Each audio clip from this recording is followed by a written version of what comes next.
ESPN welcomes you to the following presentation of the National Football League. Temperature in the low 50s. We're at the back end of some light showers here in Cincinnati. Marvin Lewis once had a team start 0-8. Now his Bengals are 8-0. Big lead in the AFC North over Pittsburgh. On the opposite side, it's Bill O'Brien in the AFC South. You have Andrew Luck hurt.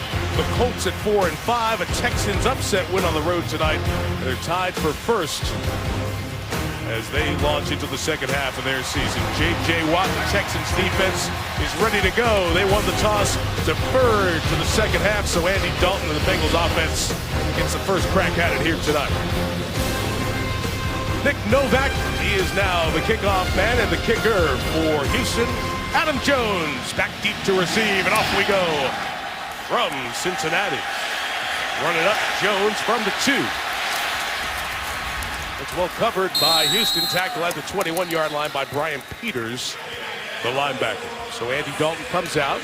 This is kind of a hometown opponent for him. He's right around Houston, where he grew up in Katy, but the Texans weren't there when he was a youngster. They were only around once he became a high school freshman. Great numbers this season. John, he has only one win in the 4 games against Houston, including a couple of playoff losses. A lot of different plays, and he's got the green light to change any play that he likes. He's really improved his decision-making, Mike, and his deep ball accuracy.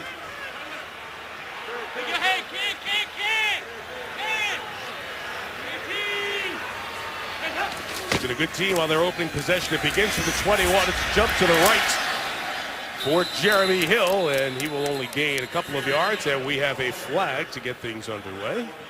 So no delay. And here from Walt Coleman, our referee. Holding, number 89, offense. 10-yard penalty, still first down. So Ryan Hewitt, terrific blocker, lead blocker in many cases for Cincinnati, is flagged. This is a Bengal blocking group that's very solid. Been together for a while. There's a change to right tackle for the second game. Andre Smith out, Eric Winston in. Smith missing with concussion. All these skill players good. Eifert, the 2 running backs, Bernard and Hill, 3 terrific receivers, A.J. Green, Marvin Jones, and Mohamed Sanu. And they do this a lot. Different formations just to test your preparation. That's Jones on the edge. Penalty yardage back and a lot more to the 27-yard line before Brian Cushing makes the tackle. These are the kind of plays you have to stop. They shift into a bizarre formation with Andrew Whitworth. Their left tackle is going to shift to the bottom of the screen and be a lead blocker on this bubble screen. Dalton has the freedom to hand the ball, keep the ball, or throw this quick screen. Here they shift again.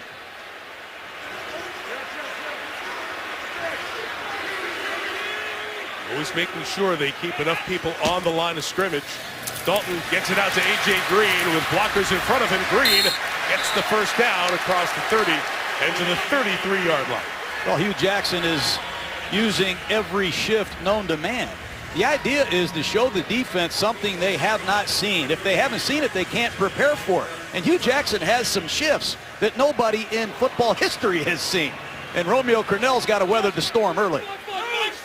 Veteran defensive coordinator, multiple-time coordinator for Super Bowl champion defenses. He knew something was going to happen. Hugh Jackson's done this often, so how his team comes out and prepares for it early on.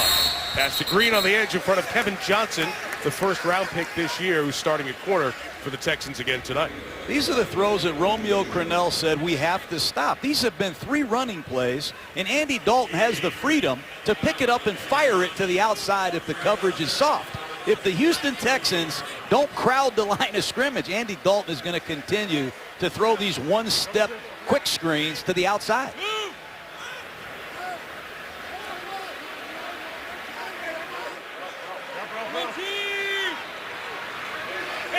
Interesting to watch the communication for the Texans, and we had movement on the Bengals, which will cost them 5.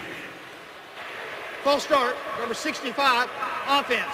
5-yard penalty, still second down. So the defense trying to figure out where Cincinnati is and what they're trying to accomplish. Of course, led by the twice Defensive Player of the Year, J.J. Watt, the veteran Vince Wilfork, playing about half the snaps on the nose. Linebacking core, Brian Cushing having a good year. Whitney Merciless as well off the edge has been an impact guy. No Jadeveon Clowney, by the way. Again, back injury this time. Kevin Johnson starts at corner for Kareem Jackson, who's out for his 3rd game. And Andre Howell is now playing at safety. Raheem Moore inactive tonight. It's carry out to the 39-yard line for Hill as McKinney makes the tackle from his linebacker spot. You see the Bengals, they substitute on almost every play. Mohamed Sanu, number 12, is in the slot. They bring in Giovanni Bernard, a nasty third down specialist that can catch the ball and run it. A lot of weapons on this Bengal offense. Houston lines up with a half dozen defensive backs for this 3rd and 5. And Dalton out of the gun, protected for the moment. Tried to get it to Bernard as he was about to be hit by Brian Cushing. It's an incompletion, and after a 1st down, Cincinnati will punt it away. Well, the Texans show blitz. They're very good. The Bengals slide the line. Giovanni Bernard picks up the blitz, but nobody can account for Cushing, who stunts and finds Andy Dalton. 27% the Texans give up on 3rd down. Important get off. Top 3rd down defensive unit in the league. Here's Kevin Huber with a good kick towards the sideline, pinning the rookie Mumphrey over to the 11, and he returns it just past the 20-yard line. Keith Mumphrey, the rookie out of Michigan State, brings it to the 22. Andy Dalton and the Bengals stopped in that opening drive. Back in Cincinnati, Kentucky across the river on the other side of the bridge. And our coverage tonight from Spider Cam is brought to you by DirecTV. First drive for Houston. That's been an issue. Houston, the only NFL team that hasn't scored a point on its first possession of a game this year. And we'll see if Brian Hoyer can change that now in his 7th year out of Michigan State.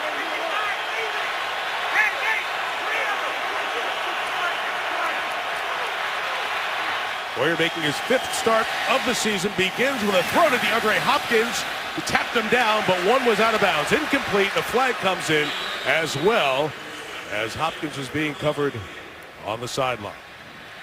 You get Hopkins for Pass offensive interference, pass number interference. 10, offense, 10-yard penalty, still 1st down.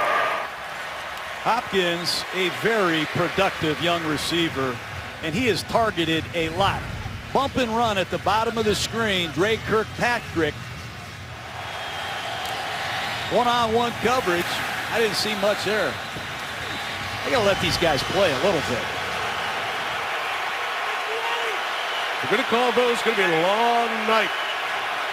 The flag makes it 1st and 20. This is Alfred Blue, the running back, who will gain 4 yards. He's the running back because of the injury to Arian Foster. We'll detail that in a bit. But let's go back to Hoyer. He's the Week 1 starter.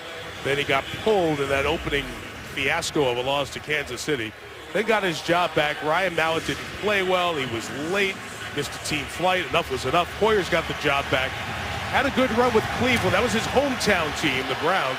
And part of that good run was a couple of victories against Cincinnati, so the Bengals respect the Texans quarterback.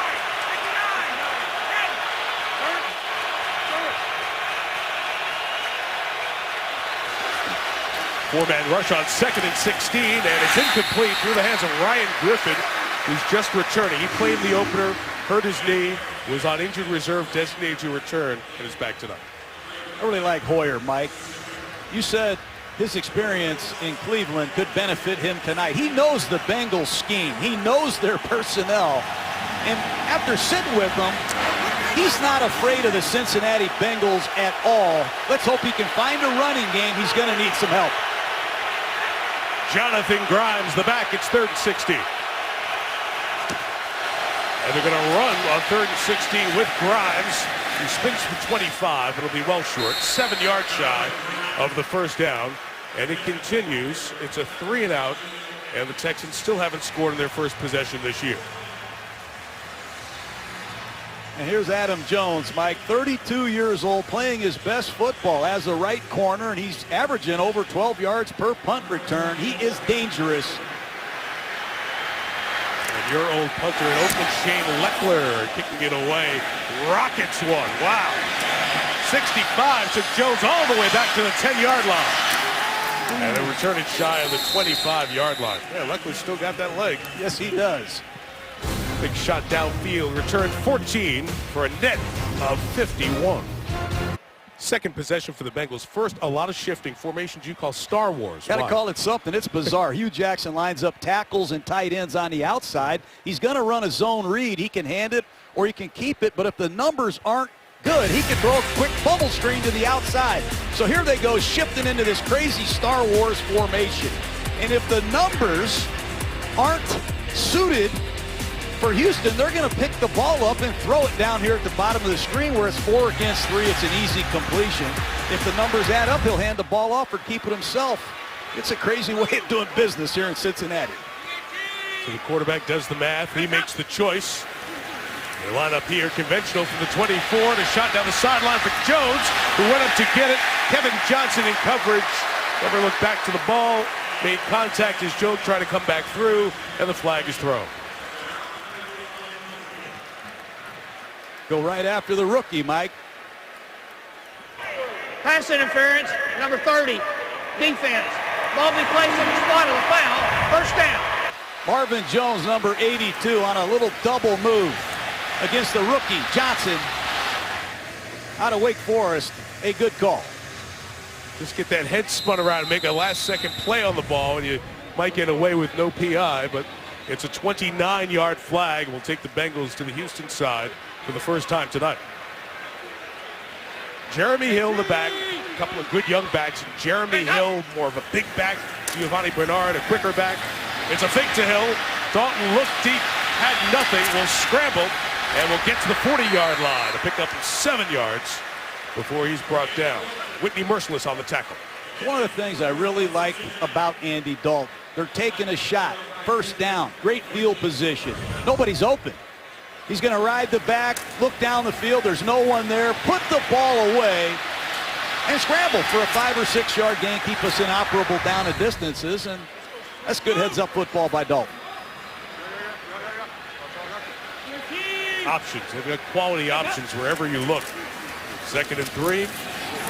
Hill is stopped there abruptly. Lost a yard. Again, Whitney Merciless, who has been pointed out by the Houston folks. Everyone wants to ask, where's Jadeveon Clowney? He's always hurt. Merciless has taken the opportunity and played well. Indeed, Mike. Merciless is a former first-round pick. He just got a $26 million contract for good reason. And if I'm Jadeveon Clowney, I better get healthy quick because Merciless is playing very well in his absence. 3rd down, Bernard is the back.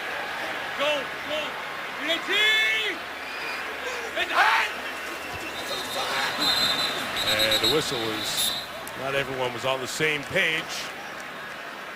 And the Bengals have a couple of movement penalties Full tonight. start, number 85. Offense. 5-yard penalty. Still 3rd down.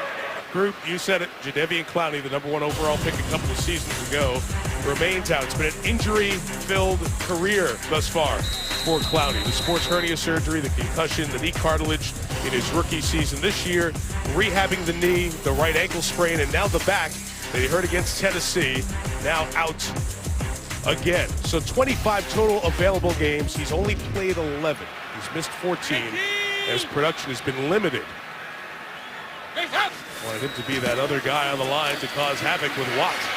3rd down, Dalton scrambling, keeps it alive, and it's incomplete. There's good coverage, especially by Eddie Pleasant. And so Houston again on 3rd down, John, gets off the field. It's an excellent coverage down the field. Credit the Bengals for their pass protection, but Houston doing an excellent job down the field, disguising coverages. They're mixing man and zone, and there's nowhere to go with the football. So they'll kick it away one more time. 2nd drive, 2nd punt. It will be Kevin Huber to kick it.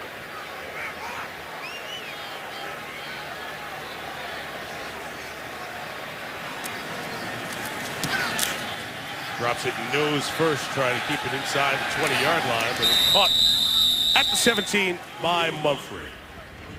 Short kick, long field for the Texans. Fun start to the college basketball season. The college basketball marathon's underway over on ESPN2. We'll continue with a great State Farm Champions Classic. Kentucky and Duke, Kansas and Michigan State. 4 great programs. They meet in Chicago. College game day before game 1.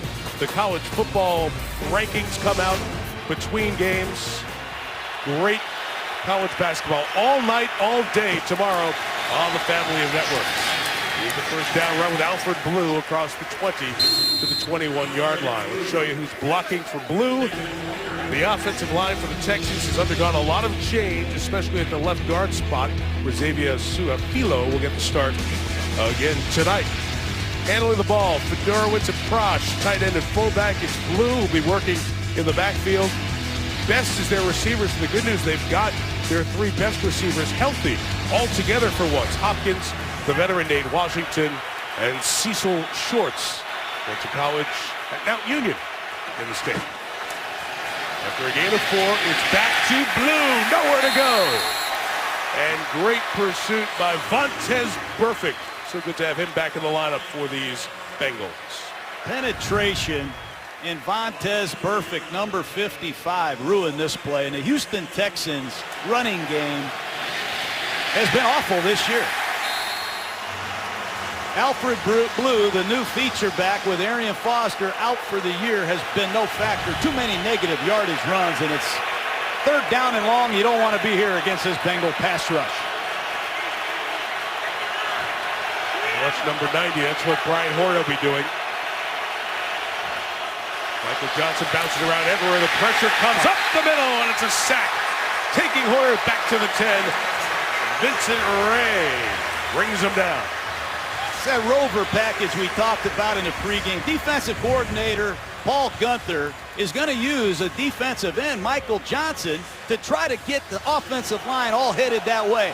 And everybody's worried about Johnson. He drops off in coverage. No one blocks Vincent Ray. You get behind in the chains against Cincinnati, they're a problem. Not as good a kick this time from Leckler, 44 yards. Room for Jones, midfield. Looking for the wall, picking up blocks. Adam Jones to the 30-yard line. They do it in all three phases, Mike.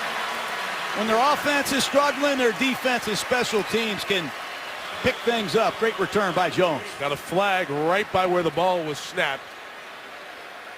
The ball is marked inside the 30-yard line. It'll be only a 17-yard net on this one, depending on the flag.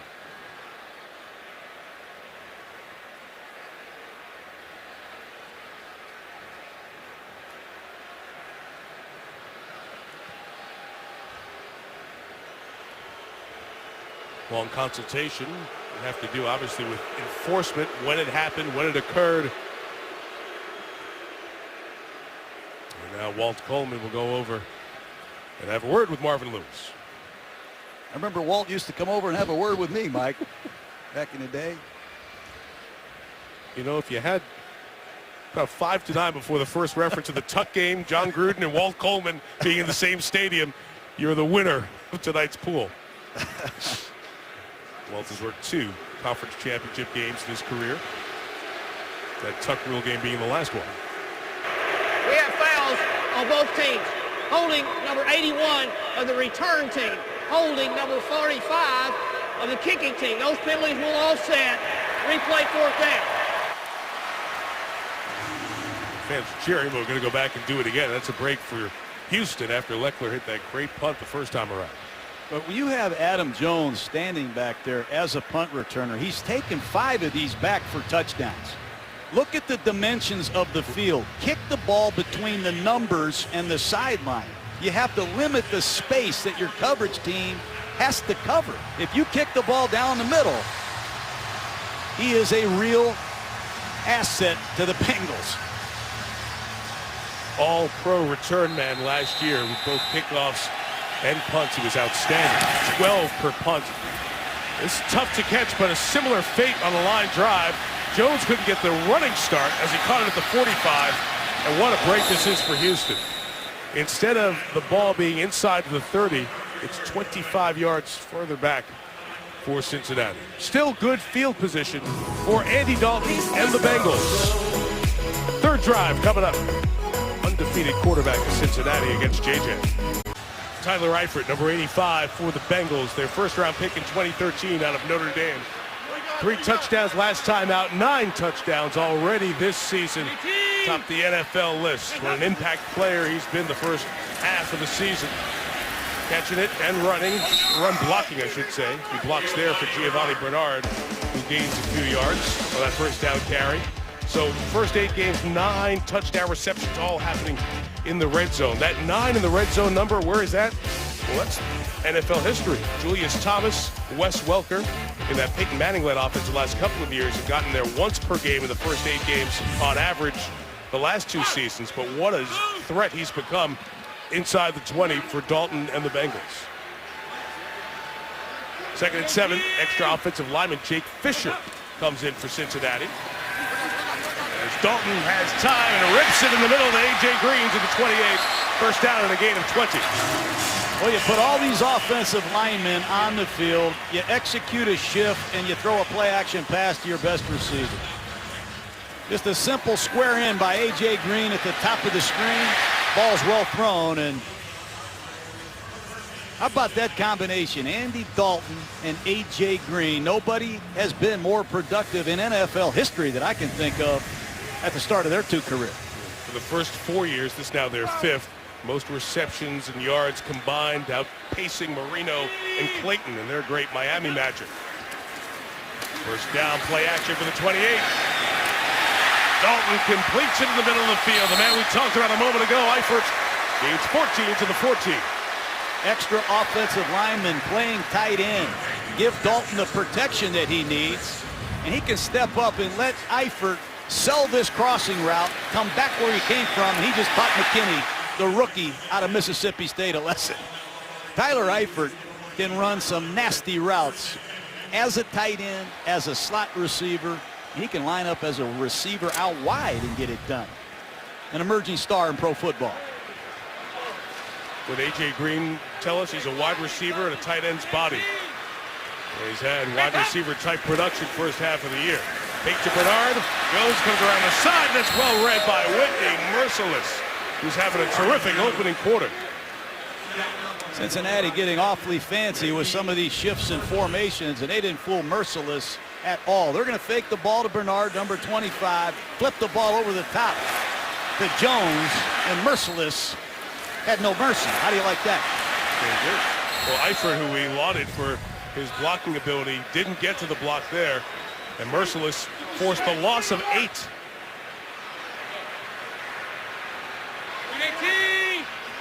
Three tackles in the first 12 Cincinnati offensive plays. Dalton sinks it out to Bernard, and a good close on the corner by Jonathan Joseph, a guy the Bengals know very well. He was a first-round pick here in Cincy, spent 5 years, having a good chapter 2 of his career as a Texan. That's what the Texans haven't done very well, Mike. Tackle in space. And this is not easy for any corner. Go get Giovanni Bernard in a one-on-one situation. But you see Cushing come to the party. Excellent work by the veteran Joseph tackling. Once again, third down where the Texans thrive this year.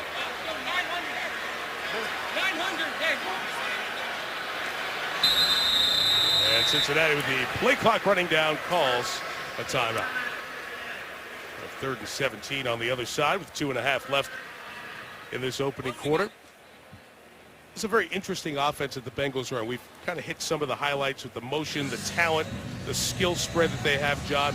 It's a very diverse offense, and it's very difficult to come up with a defensive plan to take something away because they do so many things well. Well, you don't know what the offense is. We've seen some shifts that you can't possibly prepare for.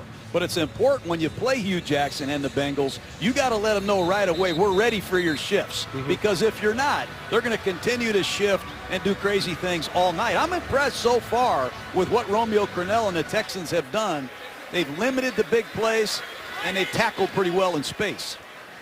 It's a defense that gave up 44 to Miami, 48 to Atlanta. But you know Romeo Crennel is one of the best defensive coordinators the league has known. He's got that guy, J.J. Watt, on his team. We're going to come up with some sort of a plan to keep him in games. He's going to stand up and rush the center this time. 3rd and 17. Jones with the catch. The Wall of Texans waiting for him. And a minimal gain will force a 32-yard field goal attempt. That's disappointing. That's a play that irks me, Mike. The block flat.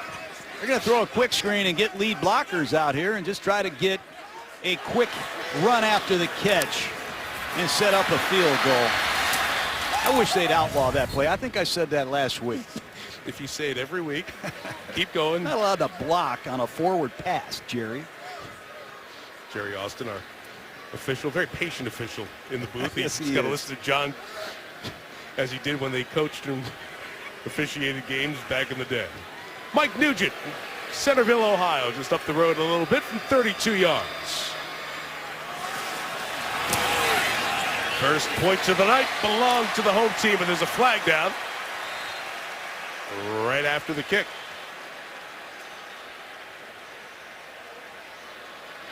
Holding, number 81, offense, 10-yard penalty, still fourth down. It's a couple of holding penalties whistled on the Bengals early on. Now that'll make it a little bit longer kick is a player who they are very positive about, Tyler Croft, their third-round pick out of Rutgers, called for that flag.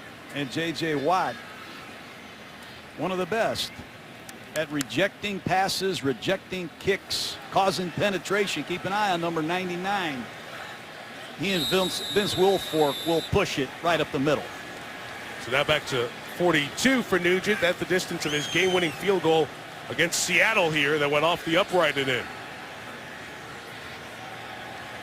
Clark Harris snapped it. Kevin Huber held it. And Nugent knocked it right through again. No flag. And now, first points of the night for the home team.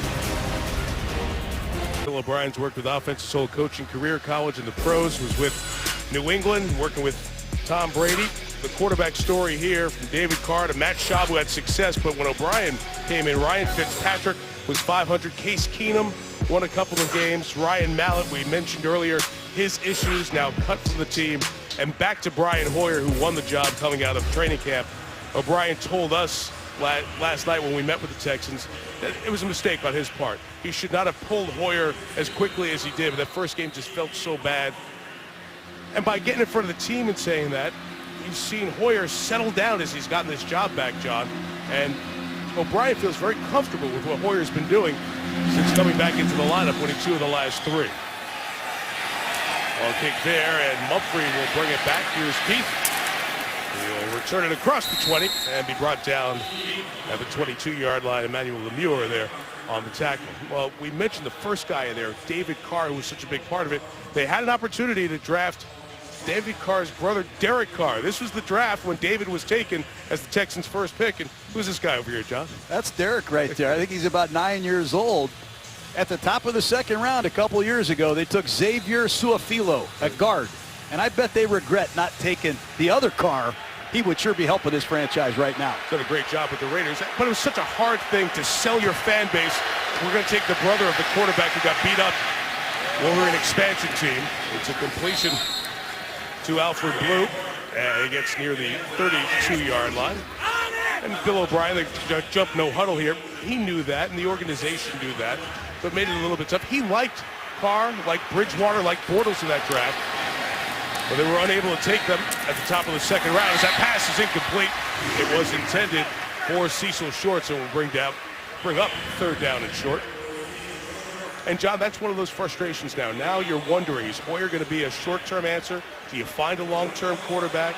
He coached Christian Hackenberg at Penn State. There's so many issues going forward with his Texans team in year 2 of the O'Brien regime. Mike, I've been there. I never had a quarterback in the first round. It's tough at the top of every round, but if you don't address the quarterback position in this league, you're going to struggle repeatedly. 3 and out, first 2 drives, 3rd and 1 here. Blue going to get there with a first down, crawling out to the 35-yard line.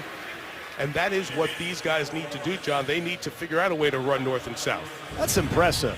Give the ball to a big back, run behind your left side. Just a simple isolation play, and Alfred Blue does what he did at LSU. That's a confidence builder. They have not been a good short yardage running team. They have not been a good running team in any situation, but to keep the offense on the field gives you 3 more plays. Important.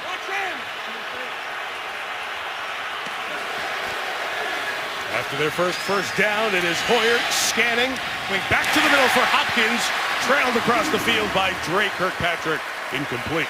That's 2 good plays by Kirkpatrick. Here's another first-round pick at corner for these Bengals. It's the second time we've seen him work against DeAndre Hopkins. He undercuts his square in. What a great close. These corners for the Bengals have length, big wingspans that allows them to bat these balls down. That's 6 PBUs for Drake Kirkpatrick. The best corner in college football 2 years ago, Darqueze Dennard, is on this team. He can't get on the field because of the quality you speak of. Second and 10, here comes pressure. It's picked up. Hoyer, shorts, gets crushed by Adam Jones. When they blitz, they don't play man-to-man. They have different types of zone blitzes. And you hear it all the time. Trap corner, you play the flat. And if anybody's coming your way, go get it. And Adam Jones punishes Cecil Shorts. End of the quarter.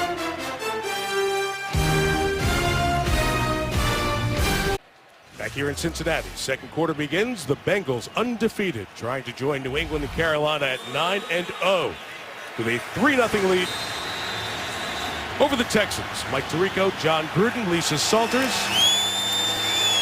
with you here in Cincy. Watch the disguises, Mike. They come from everywhere. Quarter begins with 3rd and 9 with Grimes the back, and a pass caught by Nate Washington. To the Bengals side for the first time tonight, the first down at the 45-yard line. That time Cincinnati blew a coverage.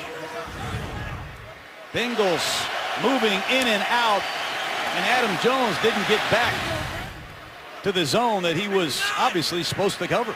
Gain of 20 for Washington. A couple of first downs on the drive, and now Hoyer on the boot. That's a nice throw in the middle of the field. C.J. Fedorowicz knocked off his pins at the 21, and Jones is hurt. Adam Jones went after the tight end, took the hit, and he is the injured Bengal on the field.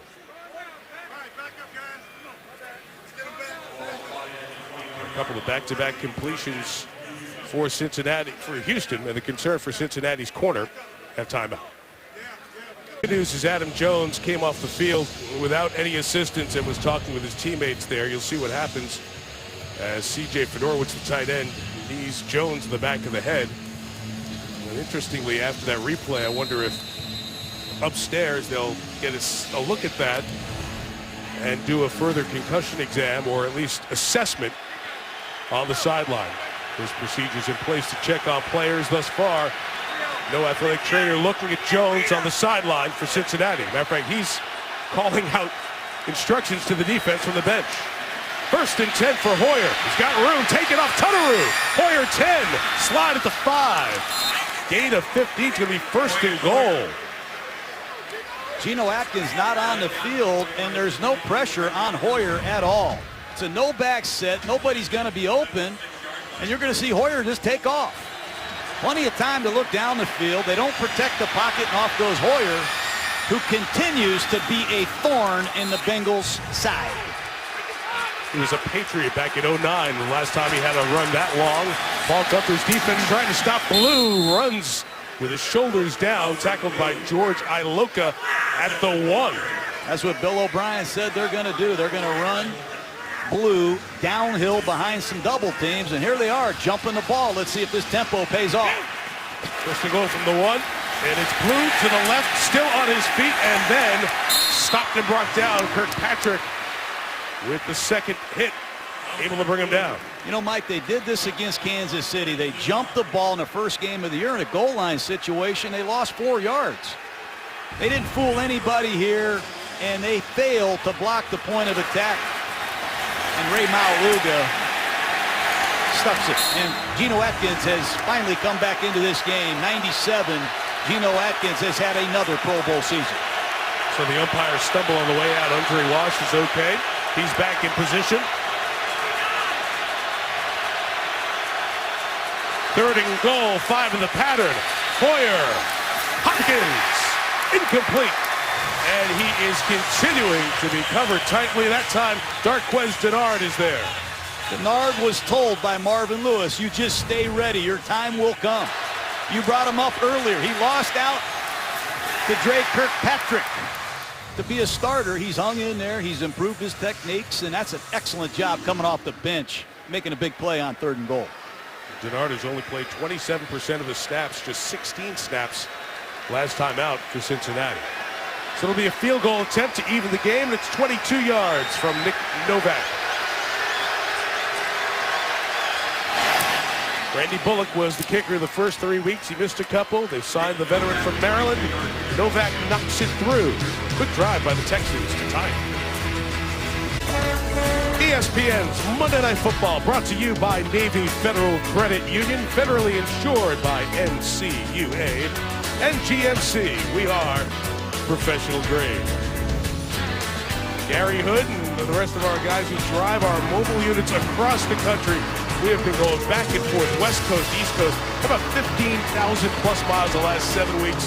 Those are the guys who bring the Monday Night Football circus to your town. We say a great thank you. Those are, Mike, those are the grinders if I've ever seen one. Right. We got to get them a T-shirt. 15,000 miles in 7 weeks. God bless them all. Thank you so much. That's hard labor. It really has been a back and forth across the country. We'll pack up the shop after tonight, and those guys will get us safely to New England for next week, where Bill O'Brien used to work as the quarterback's coach with Tom Brady and Brian Hoyer, who led a nice drive there, John. They changed tempo a little bit, got something going. Brian Hoyer is a good quarterback, and he has the Bengals' attention. Novak doesn't give you great depth on these kicks, so returns are possible. With Jones banged up, it's a chance. Ooh, hard hit on Brandon Tate as he doesn't get to the 20-yard line. Brian Peters, again, special team stop. What's J.J. Watt been up to tonight? Oh, he's been quiet. The ball has come out so fast, he hasn't had a chance. 3 times Andy Dalton picked it up and fired it outside. You see Hewitt on a back block, cut him off on the backside, and here he is on an inside move, but the Bengals slid 3 offensive linemen his way. So far, they've kept J.J. Watt quiet, but stay tuned. 8.5 sacks, along with the Bengals' Carlos Dunlap. Second to the Patriots, Chandler Jones leads the league 10.5. Zone read run, Andy Dalton with 11 to the 29-yard line. That'll be a first down. Andy Dalton is a nuisance to defenses because you don't expect this play. He's going to close. Andy Dalton's going to read it and keep the ball. He's going to pull it out of Bernard's chest. Andy Dalton ran these kinds of plays at TCU, and he continues to irritate defenses with that play. Well, there's nothing open there for the quick pass to the wide receiver, so Dalton has to absorb a loss of 2. That's a great job by Romeo Crennel. He said we have to stop those quick passes. They gave up 3 of them on the opening possession. That time, they gave Dalton nothing. A lot of strange plays from the Bengals tonight. Some I don't recognize.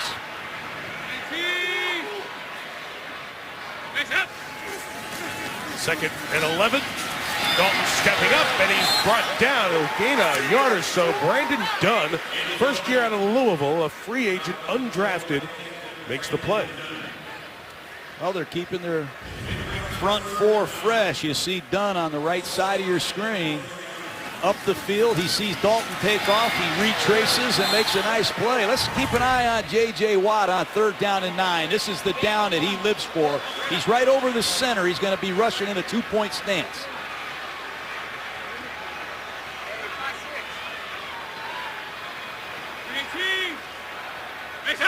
Sanu comes in motion. Watt with that push. He gets double teamed. Dalton fires a flag down as the pass intended for A.J. Green is incomplete. And they have got the rookie Johnson again in coverage. Prior to the pass, holding, number 30, defense. 5-yard penalty, automatic first down. Second penalty on Kevin Johnson, the rookie from Wake Forest, working against A.J. Green. That's a good call. Johnson filling in for Kareem Jackson, who's out with an injury. He's played well, but he's got to clean up his hands. That's a big penalty. Mentioned he's in for Jackson, so the duty's been limited. Half dozen penalties on Kevin Johnson thus far this year. And you see the early penalty total.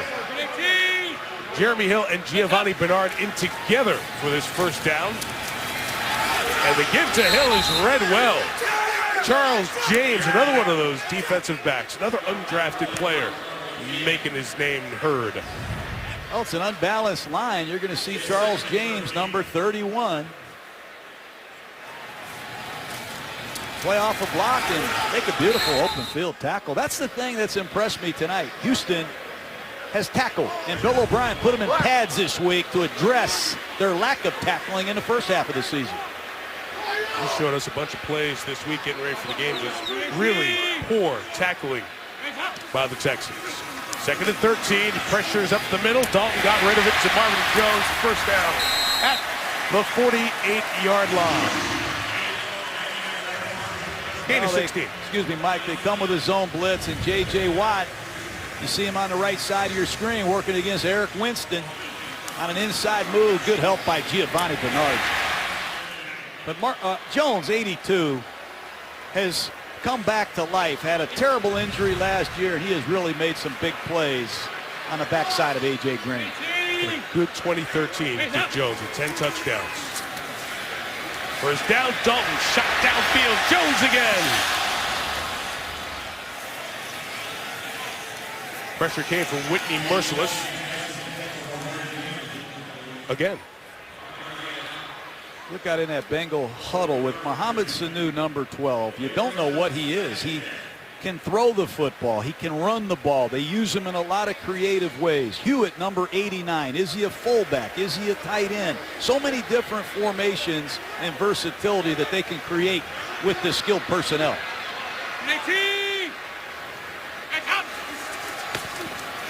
2nd and 10, and they set up the screen to Hewitt.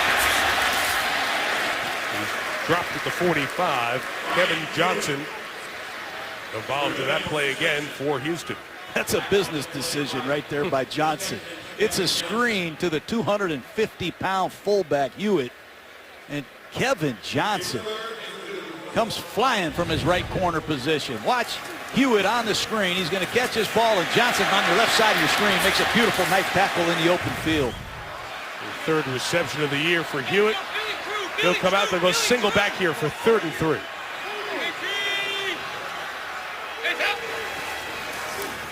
To Bernard. Trying to find a spot, and he put his shoulder down to get the first down. 3 different Texans had a chance to stop him, but Giovanni Bernard, more the lightning than the thunder, showed some thunder. Watch, it's going to be a toss sweep to the right, and this is all Giovanni Bernard. Yards after contact. That's why he averages over 5 yards a carry. He's a combination of quickness and power. I really like Giovanni Bernard, and Hugh Jackson takes good care of him. He's afraid to give him too much work. They'd like to get Jeremy Hill going.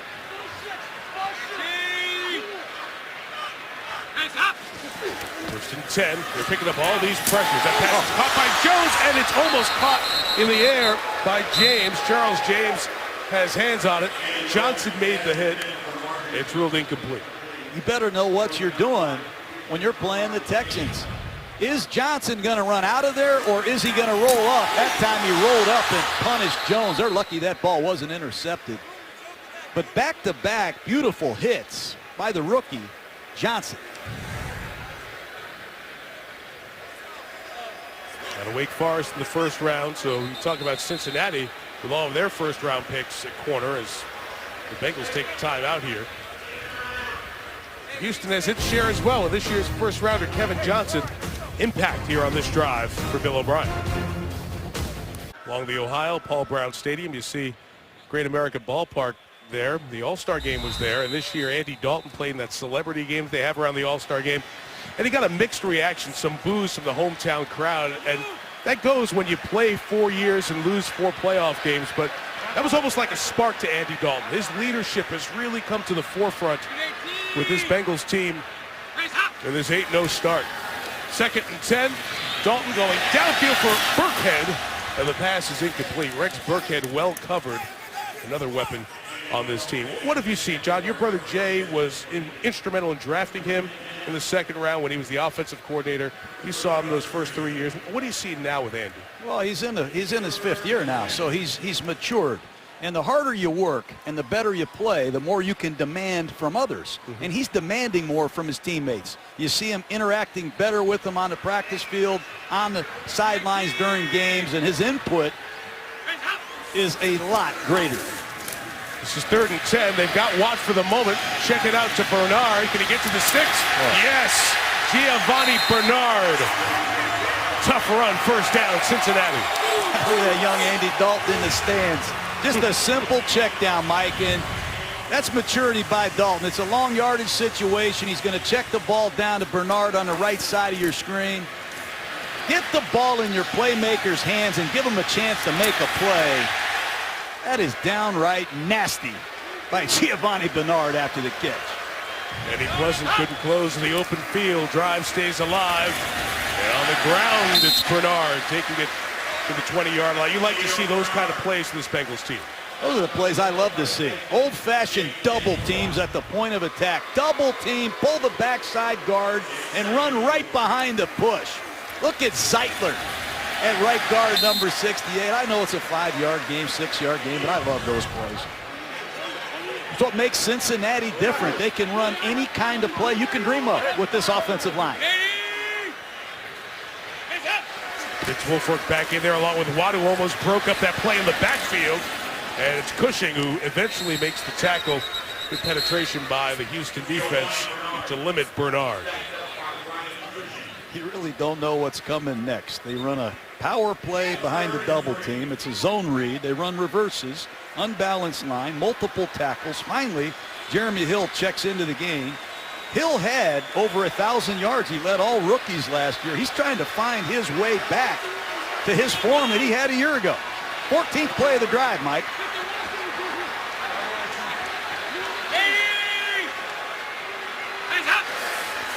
Third and 4 options. Dalton chooses Eifert, who couldn't hang on.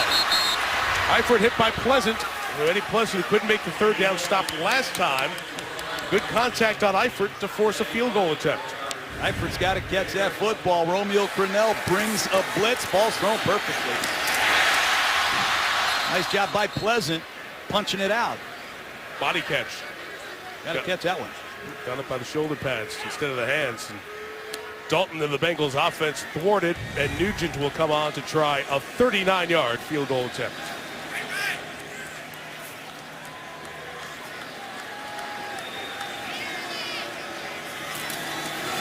Good from 42, good from 39. And the Bengals retake the lead. No touchdowns yet. 66-3. We have the great college basketball doubleheader tomorrow night. Between games, it's the college football playoff top 25 ranking show. It'll be live at the United Center in Chicago, where that doubleheader is happening. It's 9:30 Eastern about in between those two terrific games. So you'll find out where everybody sits in the polls and the new set of rankings as they come out. 6, 7, 9, and 10 in the college football rankings. Losing Clemson, Alabama, Notre Dame. These parts, everybody watching what Ohio State's up to. Sitting up there in the good seats. Keith Mumphrey on the return here. He's out of Michigan State. Took it to the 27-yard line. Well, all season long, we've been putting the Monday Night Lights on some great high school scholastic programs. And John, you had a chance to visit with 4 local high school teams: Reading, Lakota East, Fairfield, and LaSalle. Chance to see some of their players, visit with them, their coaches as well. I got to give you some props. You've been doing this a lot around the country. Your love of high school football back in a place that means so much to you, Ohio. A chance to see some of them. They're the Lancers from LaSalle High School here with us tonight at Paul Brown Stadium. First down run for Chris Polk. First time he carries tonight, just a gain of a couple of yards. This is a great area for high school ball. Love Ohio football, Mike, and obviously the game means a lot to me. Keep encouraging young people to play, young people to go out and play, and acknowledge the coaches in your local area. That was a great time. These two areas, Ohio and Texas, so many great high schools. You drive across these states on a Friday night, you see those stadium lights, the town shut down. Both of these cities know their football. Over the middle, it's caught by Ryan Griffin, the tight end. Vinny Ray with the tackle. Ryan Griffin finally back in action. He's been out a long time, and The Texans, since Owen Daniels left town, have not gotten any production from the tight end as a receiver in the last couple years. That is a position they have to upgrade. They need to get more production from the tight end. Let's see if Griffin can give it to him. Vinny Ray made that tackle. I should say he went to my high school, Bayside High School, a former Commodore in Queens, New York. 3rd and 2. Grimes is the back. Warriors slant is incomplete, looking for Nate Washington. What a half Dre Kirkpatrick has had for the Bengals.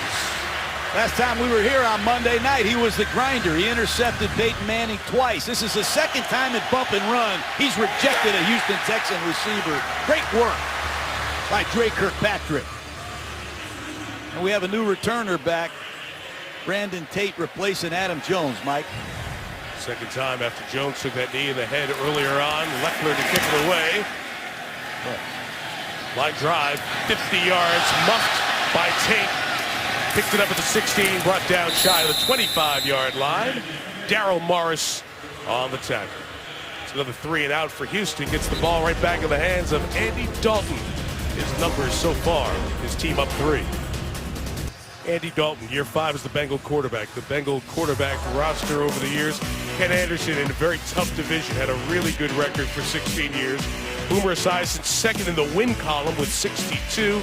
There's Andy Dalton, 48 wins, 2 more than Carson Palmer, the man who he followed, the man he'll face on Sunday night in Arizona. But that record, 25 games over 500, the only Bengals quarterback to ever be 20 games over 500 or more at any point with the team.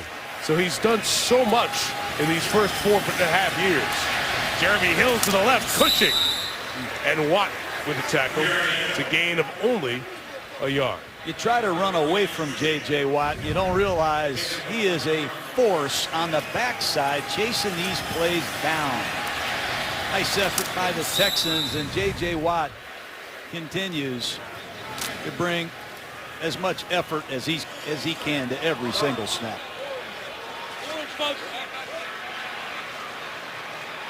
Russell Bodine, second-year man out of North Carolina with this snap from the 26. Watt tied up by Winston on his pass rush. His pass caught near the 30-yard line. Jeremy Hill is brought down. Andy Dalton having to be patient tonight. They've taken away a couple of his down-the-field options, and he's got to get to the check down again. Jeremy Hill, who leaks out late. Setting up a 3rd down and 6. Watt at the bottom of the screen. Keeps working against Eric Winston. Yeah, it's exactly right, John. It's in replace of Andre Smith, who's out again with concussion. Winston holding up okay so far. Again, quick out. Bernard to the sticks. Another first down. It's 3 times on 3rd down. Giovanni Bernard, after the catch, has gotten the first down. Texans blew a coverage. Nobody covered Bernard out of the backfield. That was easy. Jonathan Joseph upset. I want to blow coverage against Giovanni Bernard. So good out of the backfield. You said it well before. Always want to be careful not to overuse him, but his strength, you keep wanting to put him out there for more consecutive plays, back-to-back plays. Snap was imminent, and a flag is down. 12 men on the defense. 5-yard penalty. Still first down. You look out in that huddle of the Bengals, they have an extra offensive tackle playing tight end. When the Bengals substitute, you have to substitute to match up on defense. That time, somebody didn't come off the field. These personnel substitutions that the Bengals use can drive defenses crazy. Well, it should be the 2-minute warning there. It's Monday night. Of course, the clock's going to run a little more than it should. The 2-minute warning in Cincinnati. 6-3 Bengals. Halftime is coming up in a couple of minutes. Chris Berman standing by in the studio. Boomer's final drive. Look at those other 2 undefeated teams, the Patriots and the Panthers, staying perfect. We have Adam Schefter, Chris Mortensen, a lot of stuff going on. Defensive coordinator change in New Orleans happening within the last couple of hours. And, of course, they have the latest on Peyton Manning, who will not start for the Broncos Sunday as they face their own coach, John Fox, and Chicago. And we send the sheriff all our best wishes. It's a foot injury, rib injury bothering him. Struggle for Denver yesterday against Kansas City. All that coming up, Toyota halftime. Bengals have one timeout left here at the 2-minute warning.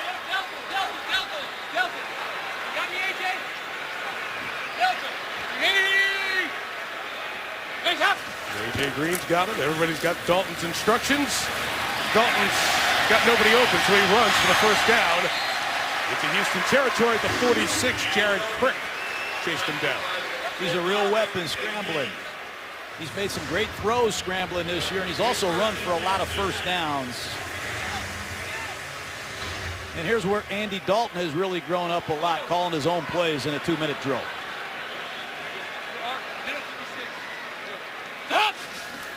First and 10 for the 46. Dalton stepped out of a would-be sack. There's a flag thrown as Dalton throws it away. J.J. Watt was looking, so where's the flag? It finally came from one of the officials as Watt was brought down. Number 73, offense, 10-yard penalty, still first down.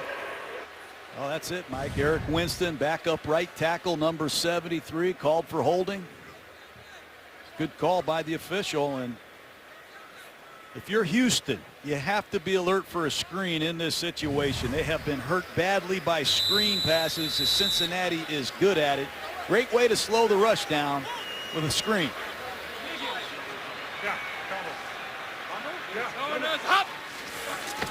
First and 20, a draw with Bernard. And Simon makes the tackle at the 48-yard line.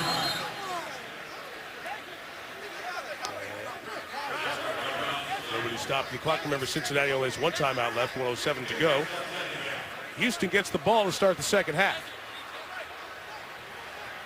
Houston doing an excellent job mixing up their coverages and confusing Dalton.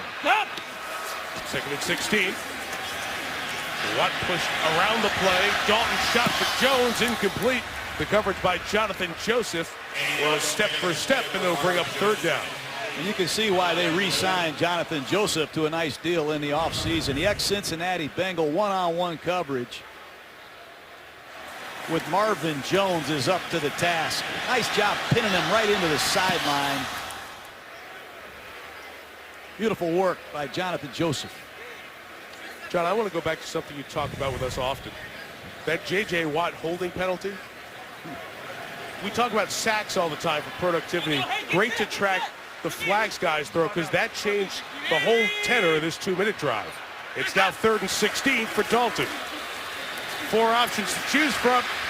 Time running out. Dalton flings it out of bounds and incomplete. This has been an exceptional first half on third down by Romeo Crennel and this Texans defense. Well, this isn't Romeo Crennel's first rodeo. He's been in Super Bowls. He's coordinated defenses a long time. Zone coverage, they keep vision on the ball, and they do an excellent job taking away A.J. Green, Jones. There's nowhere to throw the ball. Kevin Huber will kick it with 41 seconds remaining. Keith Mumphrey back deep. Everybody gets away from Texas. That ball doesn't go very far. Poor kick from Huber. Only about 25 yards. Let's see what Houston will do, as it's their ball at the 29-yard line. So back it up to just a 22-yard kick. So what do you do here? 31 seconds. You're down 3. You have 3 timeouts. You get the ball to start the third quarter, and you're in this game. Do you just be satisfied with what you did and what's starting the third? I might spread them out, run a draw play, see if we get a 14-yard game, but I'd be very conservative. I'm happy where I am if I'm Bill O'Brien.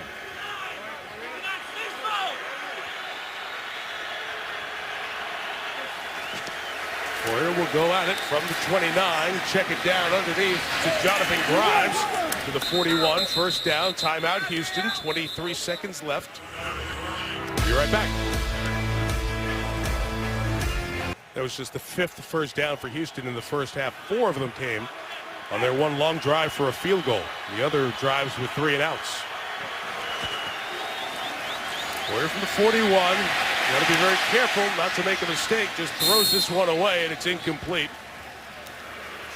Good coverage and good pressure. The Cincinnati defense has a lot of answers. I give right tackle Derek Newton a lot of credit. Carlos Dunlap has been a problem coming into this game. He has 8.5 sacks. And Newton has done a nice job with Brooks at right guard, keeping him at bay tonight. 2nd down and 10. They need Dunlap, Geno Atkins, and his pass rush to pick it up. Realistically, they need about 25 yards to get a legitimate field goal attempt for Novak. Hoyer throws the out, and Hopkins, who has been very quiet in his first half, cannot bring that one in. Well, you see the help that they're giving to Hopkins. That time, Lemure, the linebacker, cut right underneath that outside breaking route. Watch number 59 flash underneath the throw. They're giving Hopkins help over the top, underneath. He has no catches. Cincinnati's done a great job taking away option number 1. DeAndre Hopkins came in 4th in receptions, 3rd in receiving yards to start the week.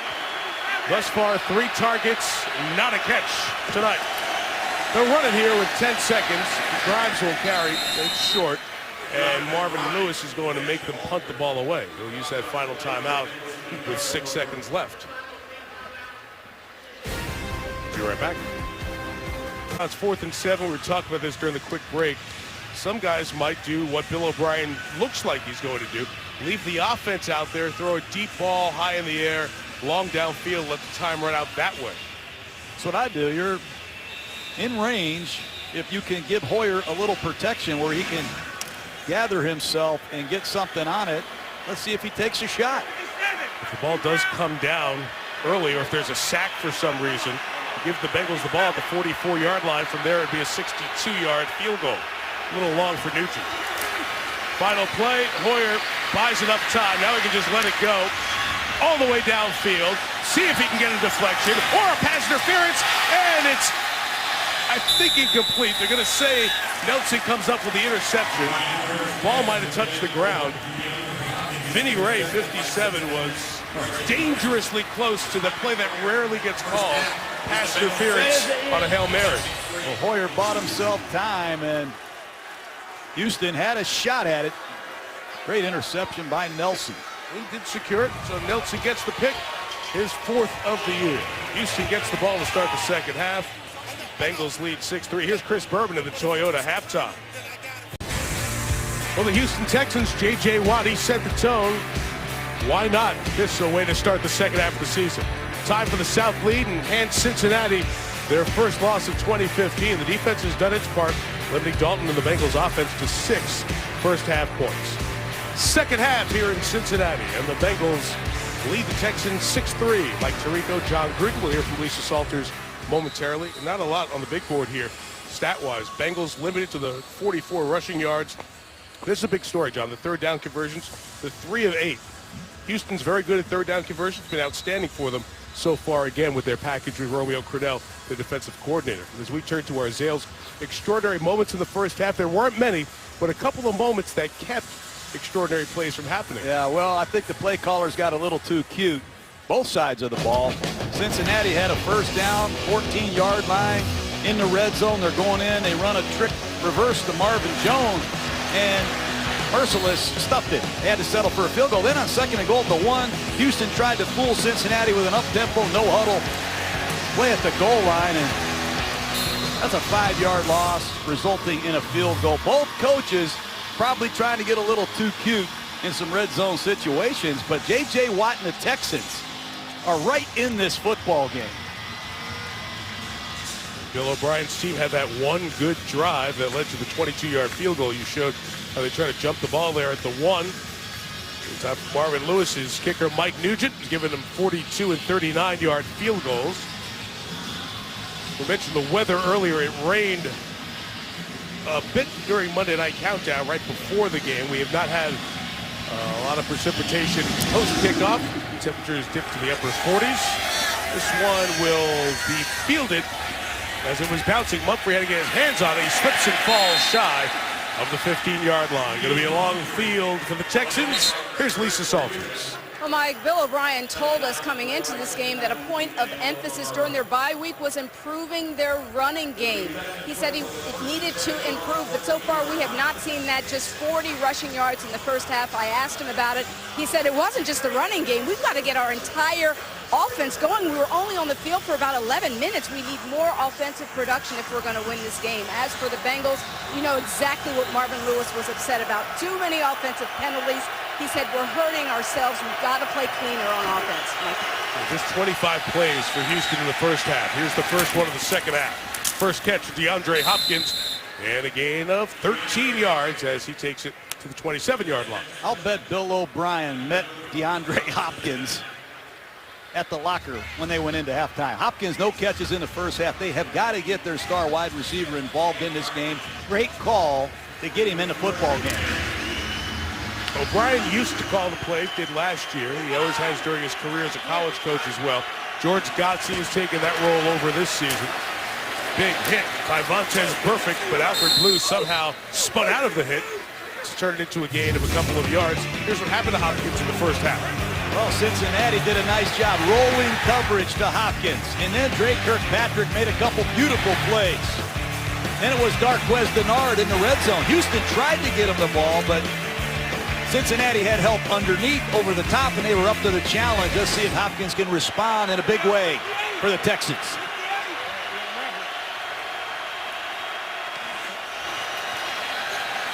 Hoyer on 2nd and 8, climbs the pocket, goes down. Domata Peko with the sack, his third of the year. Domata Peko, I love that dance. That's how you look, Tirico, when you're out dancing. Geno Atkins is not playing to start the second half, but Peko pushing the pocket with Pat Sims.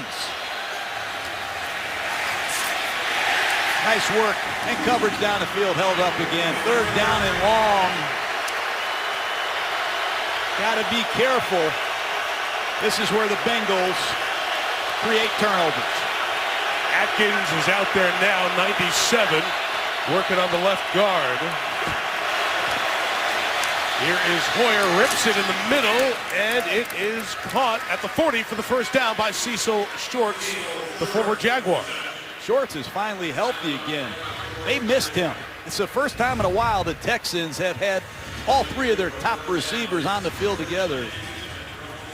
Good accuracy by Hoyer between the two Cincinnati zone defenders. And on that second hit, kept that football secure. 57! First downs to begin is Jonathan Grimes with a good run for 14 yards. So there's no Arian Foster. So they're looking for somebody who will just get yardage, get upfield. A little bit there from Grimes, the third-year man out of William & Mary. And they're in a no-huddle offense again. Hoyer keeping the Bengals off balance with the tempo. Well, back to Grimes, this only for a yard. As he's brought down by Will Clark.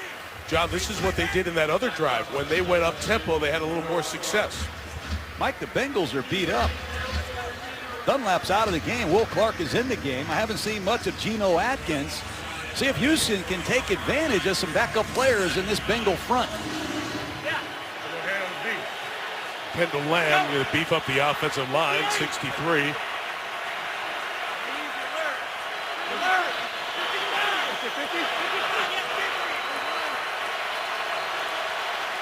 Second and 9 for Hoyer. On his hands, quick to the Hopkins hands. It's going to be brought back to the 41-yard line. Just a gain of 4. It'll bring up 3rd and 5. And here comes the specialty pass rushers, Gilberry and Dunlap, at full force now. And Cincinnati has got to find their pass rush. I am surprised how well the Texans have pass protected. They have really struggled, Mike, with all the injuries and changes that they've had up front, but the bye week has served them well.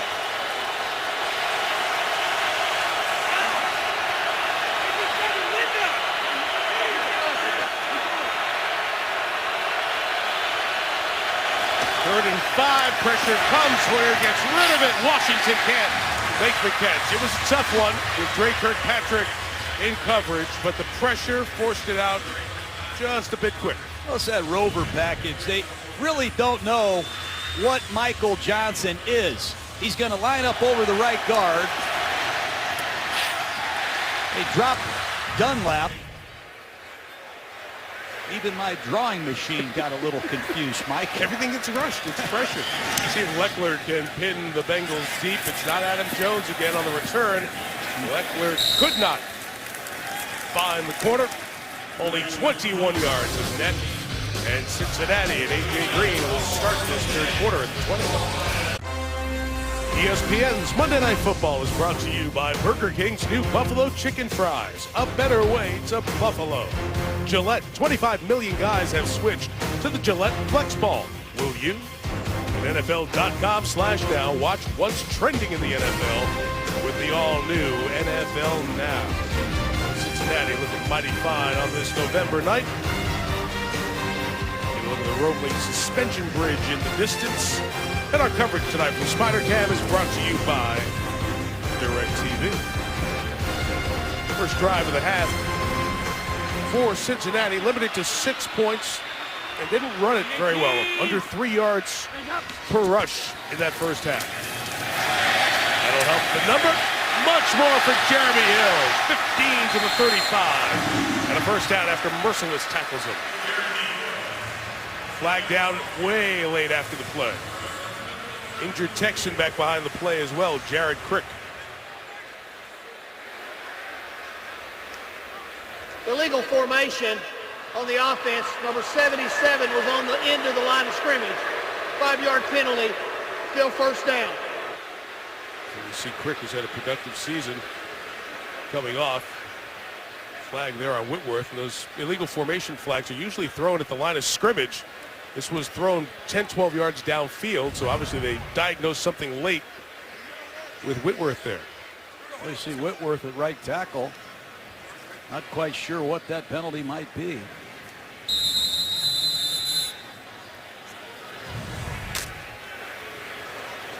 First and 15. Was he lined up on the end of the line without an eligible receiver over there on the far side to his right? What was detected there in all likelihood, it's first and 15. Dalton downfield, Jones in the middle of the field, nearly intercepted. Joseph, oh, he finally did pull it in. Had it, couldn't secure it, and gets it. Just the 5th interception thrown by Andy Dalton this year. You get the feeling that Andy Dalton just got impatient. He launched that ball, and Jonathan Joseph tracked it the whole way. Great play.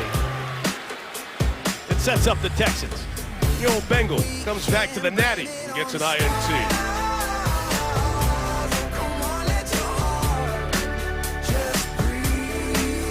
By Jonathan Joseph. He had one the last time he played against his old team, returned it 60 yards for a score. This one gets the ball back for the Texans and Hoyer. That's a first down carry by Alfred Blue for 3. And the deep ball, which has been much better with Andy Dalton this year, has not tracked better in the first half plus here tonight.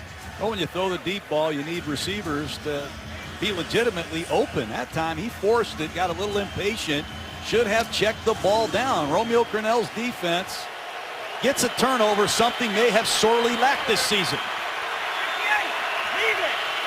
So Adam Jones get dinged in the first half. He is on the field here to start the second half, playing right corner. 2nd and 7, Hoyer, and they are getting it to Hopkins in this half. Good halftime adjustment, finding ways to get him the ball to the 46, a first down. That's quite a battle. Kirkpatrick and Hopkins. It's a slant route against press coverage. Good release, good location by Hoyer. Hoyer will not go away. We said it early in the broadcast, Mike. He beat the Cincinnati Bengals the last 2 times he's seen him as a member of the Cleveland Browns. And he has Houston on the brink here in Cincinnati.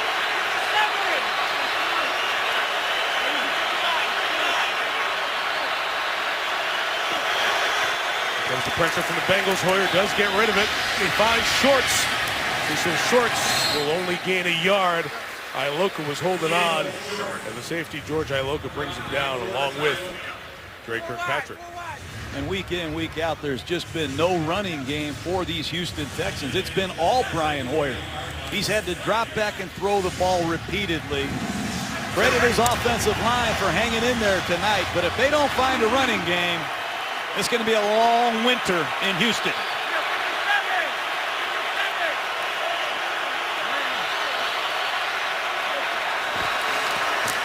Second and 5, he resets, looks left, nothing open.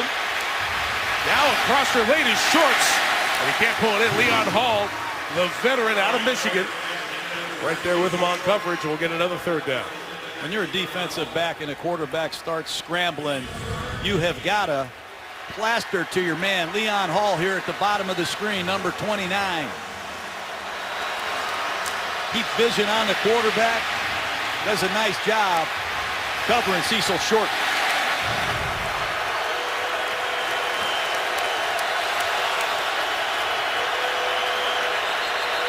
Timeout coming from the sideline, taken by the Texans as the play clock ran down.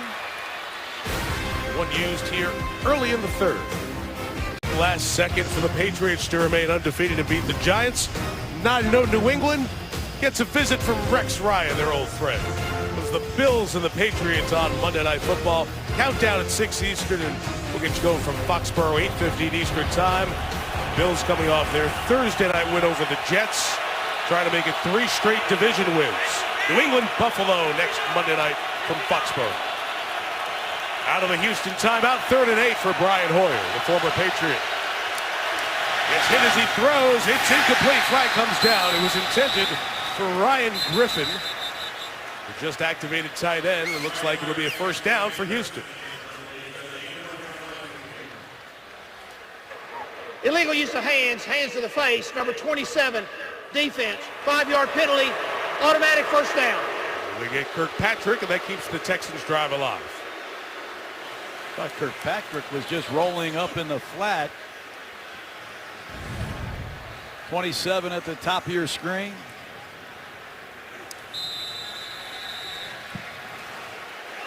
I saw a hand to the face. Big penalty, 1st and 10. Here comes Houston. 47 try an inside run here, and it will gain 2 yards with Alfred Blue. John, is it the offensive line? Is it the absence of Arian Foster and all that he brought to this team over the years? The all-time Texans runner who injured the Achilles against Miami, season-ending injured reserve, 1,200 rushing yards, 4 of his last 5 seasons. Is it missing him, or is it the offensive line issues? I think it's a combination of both. This offensive line has been beat up, numerous changes at every position, and they miss Foster's receiving as well as his running. Here's Houston in a no-back set. Looks like Cincinnati's coming right up the middle. Out of empty. Can Hoyer find the open spot? It's his tight end, C.J. Fedorowicz, who took another hard hit. It's a gain of 7, but Fedorowicz is injured. Boy, this Iloka, George Iloka, 43, a safety man for the Bengals. He's 6'4", Mike, and a big hitter. Bengals are one of the biggest teams I've seen in pro football. 6'4" safeties, 6'4" fullbacks. 3rd and 3. See that hit, can certainly understand why Fedorowicz had to leave the field. Pitch, Grimes left. Can he get to the edge? No! Got the speed to do it. Iloka there to bring him down. And from the 40-yard line, Houston will punt it away again. Iloka interests me. He's out of Boise State. He played cornerback. And watch him coming down on the left side of your screen, number 43. Bursts to the outside, makes a beautiful tackle against Grimes. He's really come on, and here's Shane Leckler to try to pin the Bengals deep. Disappointing 3rd and 3 call. It's that inability to run. And Blue, the running back, is the personal protector for Leckler. They wanted a motion flag. Don't get that, but there's a delay of game coming with a 5 anyway. Delay of the game, offense, 5-yard penalty, still 4th down. Shane Leckler has done it a long time. One of the all-time truly great NFL punters. And field position in a 6-3 game is huge. They need him to pin the Bengals deep. to help their defense. Leckler is third all-time in punting yardage, the highest gross punting average in NFL history. This time not about yards, it's about hitting him inside the 10. Mission accomplished as it's fair caught at the 9 by Brandon Tate. It's a grind here. Middle of the third, 6-3. See him on commercials. You see him in the end zone. You see a lot of J.J. Watt, the two-time NFL Defensive Player of the Year. Sometimes you don't see all the things he does. His life around football has really been one of the great pro athlete stories. He had the disappointment within his career, but once he's received stardom, he has reached out to that Houston community. The autographs he signs, the troops he visits, the hospital visits that he takes without cameras going with him, not trying to gain attention or call attention to the things that he gives. Terrific on the field, tremendous representative of his franchise, the city, his family, off the field as well. J.J. Watt, this Houston defense, with a good show so far tonight. 3-yard carry by Jeremy Hill to the 14. You sit and talk to J.J. yesterday. You could sit and talk to him forever. What a great example he is, John. He is. He's a once-in-a-lifetime player. I feel like a better person by just being around him. If he's in a neighborhood near you, you got to get a ticket and go see him. Yeah, he has his wristbands, Dream Big, Work Hard, DBWH. It's a phrase he came up with when he was going through his tougher times as a young player, just for inspiration, something that he could call his own. Carry here by Hill, very close to the first down at the 19-yard line. I love it. He told us, so there are quotes from Lombardi, there are quotes from so many great people. I wanted something that was my own. And from Pewaukee, Wisconsin to Central Michigan, a tight end to Wisconsin, comes into the NFL, and that play he made in the playoff game against the Bengals his rookie year springboarded him to 20-plus sack seasons and the defensive face of this league. First down to the half for the Bengals. Back to Hill.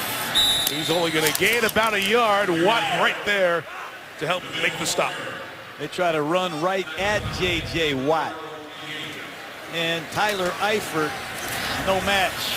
Good tackling again by this Houston secondary. That's the second time Charles James from his nickel corner position has stepped up nicely.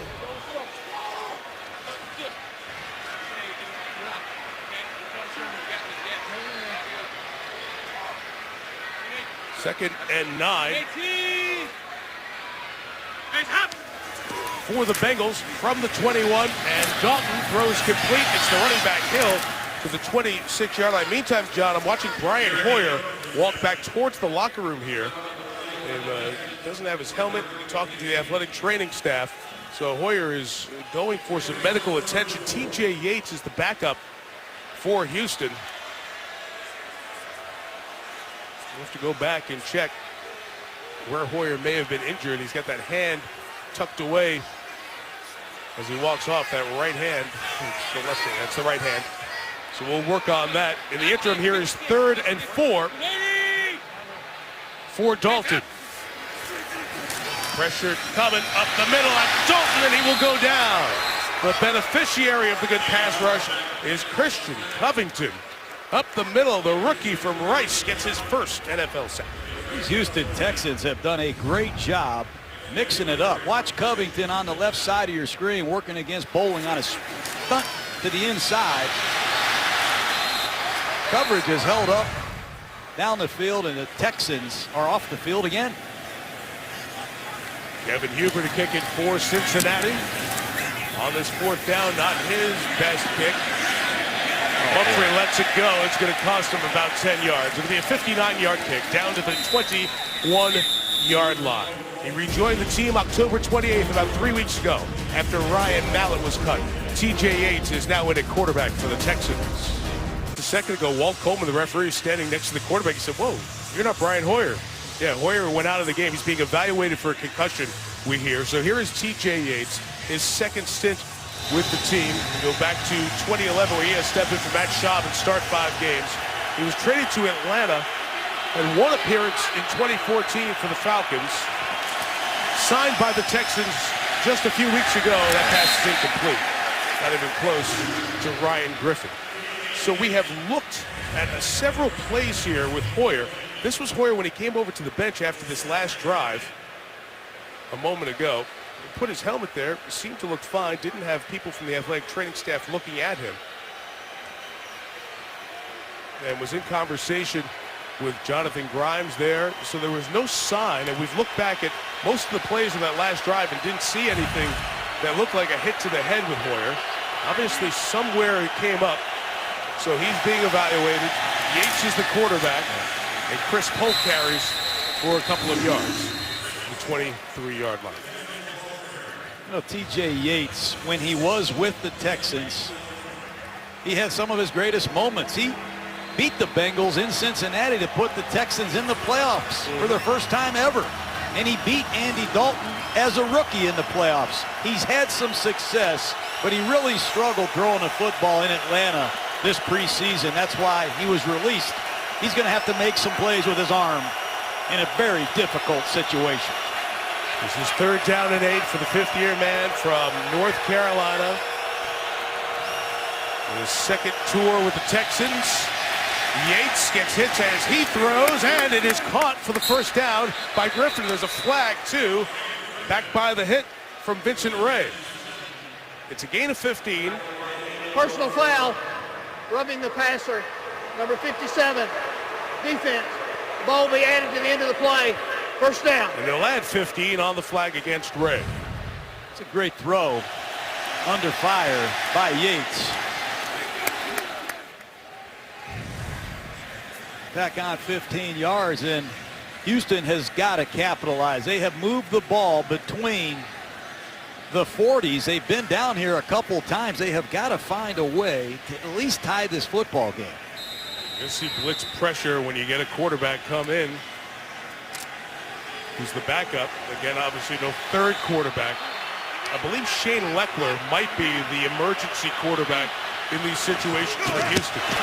Number 47, here is the acceleration and a good run by Chris Polk, who gets inside the 35 to the 34-yard line.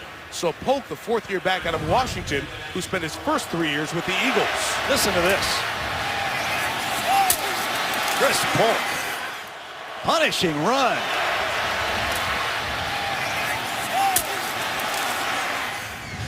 George Iloka, the 6'4 safety. And Polk. I love that. Gain of 13. Spinning down to the end of this 3rd quarter. Closing it on a game-time field goal, perhaps. Polk is trapped behind the line. And good penetration from Carlos Dunlap. And Pat Sims pushes Houston back as we get to the end of the 3rd. These negative yardage running plays that have really hurt the Texans all year.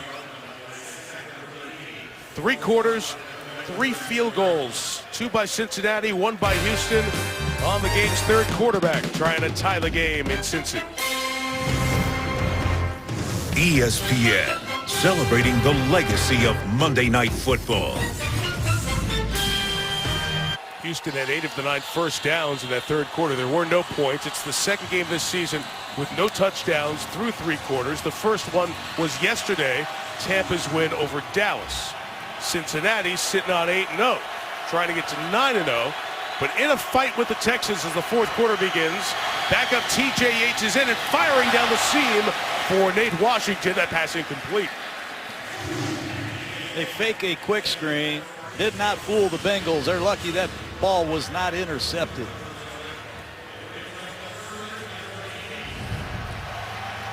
Gonna fake a quick screen to Cecil Shorts and try to hit Nate Washington down the seam, and that had bad news written all over it. 3rd down and long. Houston desperately needs a positive play to try to set up Novak for a field goal, at least. From here, a field goal will be 55. Novak's been short on a 52-yarder earlier this season. Late play clock, pressure coming. Yates rips it, caught, and it's a first down for Ryan Griffin. How about that play by Houston to keep the drive alive? Well, that's the missing ingredient. Just a quick outside breaking route by Griffin on the right side of the screen. Watch the overload blitz on the left side. Yates got it out of his hand just in time. The 22, Yates on the boot. That pass deflected in the air and harmlessly to the turf. Deflected by Michael Johnson on the pressure. So Brian Hoyer being evaluated for a concussion. This was the first series of the second half. It's the one hit we've seen to the head. Now we're looking back through a lot of our replay units and notice there is video observation available for the unaffiliated neurological consultant on the sideline. He looked, saw that tape, thus Hoyer, who appeared to be fine and was talking with his teammates, was instructed to be taken back for concussion evaluation by the training staff. 2nd and 10. Yates, Hopkins, he went up and caught it for the touchdown! What a play by DeAndre Hopkins on Adam Jones! And the Texans take the lead with T.J. Yates at the helm. Did not take T.J. Yates long to find out where to go in a one-on-one situation. Hopkins has made some of the great down-the-field catches that I've seen. Pac-Man Jones in great coverage. He went up and got that with his left hand and secured it. What a play by Hopkins. Well, feet down, comes down to the ground. New York will look at that. The ball does touch the ground as he's coming down, but he has it pretty securely pinned against him after those 2 feet are down. That looks good. Here's a look from Pylon Cam. Interesting, that right foot as he was trying to dot it, get it back down, hit his left calf, then he was able to get it down again. Incredible acrobatic play by Hopkins. Touchdown is confirmed via replay, and the Texans have taken the lead. T.J. Yates hits a 3rd and 8 and a 3rd and 15 on that drive. Extra point added, John, by Nick Novak. Can you come in and save a game? The story of the backup quarterbacks. Yates cut in Atlanta. Back here in Houston only because Mallett was cut. Delivers the touchdown pass. John, you always wonder when quarterbacks get cut what happens. And T.J. Yates, after getting released by Atlanta, you watch around the rest of the league, see what happens. Ryan Mallett, who was given the starter's job, lost it in part because he was tardy. He overslept. He missed a flight. So Yates comes back in, 3 of 6 on that drive, and Hopkins, who was shut out in the first half with a home run play there. And Yates, who, as you mentioned, Bengals fans know all too well from his past in his rookie season, has given Houston the lead at 10-6. Adam Jones back for this kickoff on the run at the 1. Got no momentum, and a keen dent erases him at the 12-yard line. Back to the touchdown. DeAndre Hopkins has incredible hang time, and he can go play the ball in flight as well as any receiver in the league. John, you talk about great catches. This didn't count because of an illegal formation. It was before the Odell Beckham catch, which came on a Sunday night about a half dozen weeks later against Dallas. But we asked A.J. Green about DeAndre Hopkins, and he said, remember that catch he made against the Giants? That was as good, if not better, than the Beckham catch. Shows you what he's done in the past. The one he made here counts. And now the Bengals, trying to stay perfect, are down 4.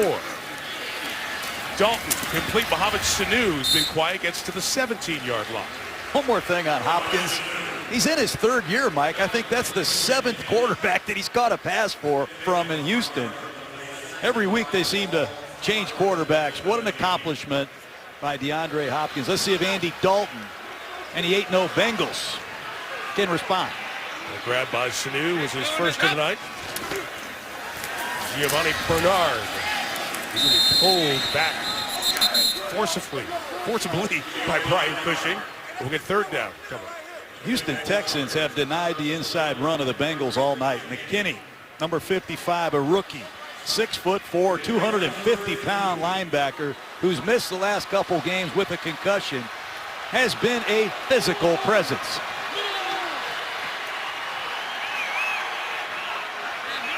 Now 3rd and 2.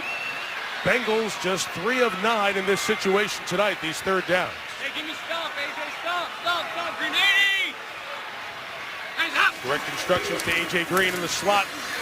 Dalton going right. Oh, wide open was Eifert. and Dalton misfires incomplete. Unbelievable. Andre Hal fell down. Hal's out there covering Eifert in man-to-man. He falls down. No one's near Tyler Eifert. What a break for the Texans. Cincinnati going nowhere tonight on offense. Only 19 yards for the Bengals in this second half. Huber with the kick. Mumphrey fair catch of a 41-yarder. He'll take it to the 39. And the Texans get the score, get the stop. With their starter being looked at, the backup is giving them the lead by 4. ESPN's Monday Night Football is brought to you by Taco Bell's new Steak Boss Wraps. And ESPNFanshop.com, powered by Dick's Sporting Goods. He's known as Herky to us. Mark Herklott's our outstanding technical director. He's a native. He's in the air right across the river in Kentucky. There he is, a live look. You saw everything in his house. He's collected all this great old TV equipment. I call it the Herc Museum. It's the Herky collection of all the great old TV stuff. It's great to go hang out with Herky and our great crew last night as he threw a nice party for us. Part of the hospitality here in the Cincinnati and across the river Kentucky area. Yates up 4. Why not? Feeling good. Looking for Hopkins again. Beautiful read on the play by Reggie Nelson, who came over from his safety spot to break it up. Indeed. Reggie Nelson has played a long time. He's one of the few non-drafted starters for the Bengals. Double move against Pac-Man Jones, and Nelson from his free safety position shows great range. Bill O'Brien not being shy with T.J. Yates. He's letting him rip it with a 4-point lead in the fourth quarter, and he just got here. He's throwing. It's caught. Minimal gain there for Hopkins as he was knocked down. This has been, excuse me, Mike. This has been a mystery down for the Bengal defense. All kinds of disguises, blitzes, coverages. Just watch the men in orange disguise. Number 90, Michael Johnson, is a defensive end. He's going to walk around and try to confuse the protection.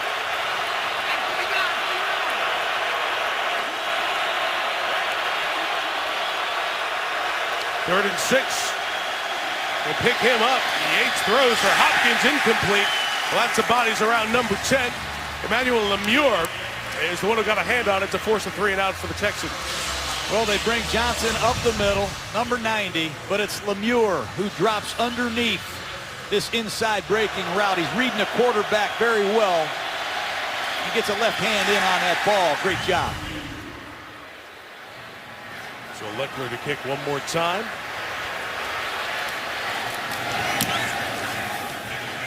Remains Tate back deep. He'll catch it at the 14 and be tracked down at the 21-yard line. It was the running back Blue who was chasing, and the free agent rookie linebacker, another Sparty, Max Bulla, there on the special teams. Stop. Climbing out of a fourth quarter hole, not unusual to Andy Dalton and the Bengals this season. Week 3 in Baltimore, down 3 to A.J. Green for the winner, 28-24 win. A couple of weeks later, back here, big deficit, 24-7 to Seattle. They surge back, force overtime, get the victory, and then week 8 at Pittsburgh, down 10-6, exactly where we're sitting here. The comeback and a 16-10 Bengals win. So they've been there where they've struggled, but been able to put it together. Very little flow to this Cincinnati offense here tonight, especially the first 3 drives of this second half.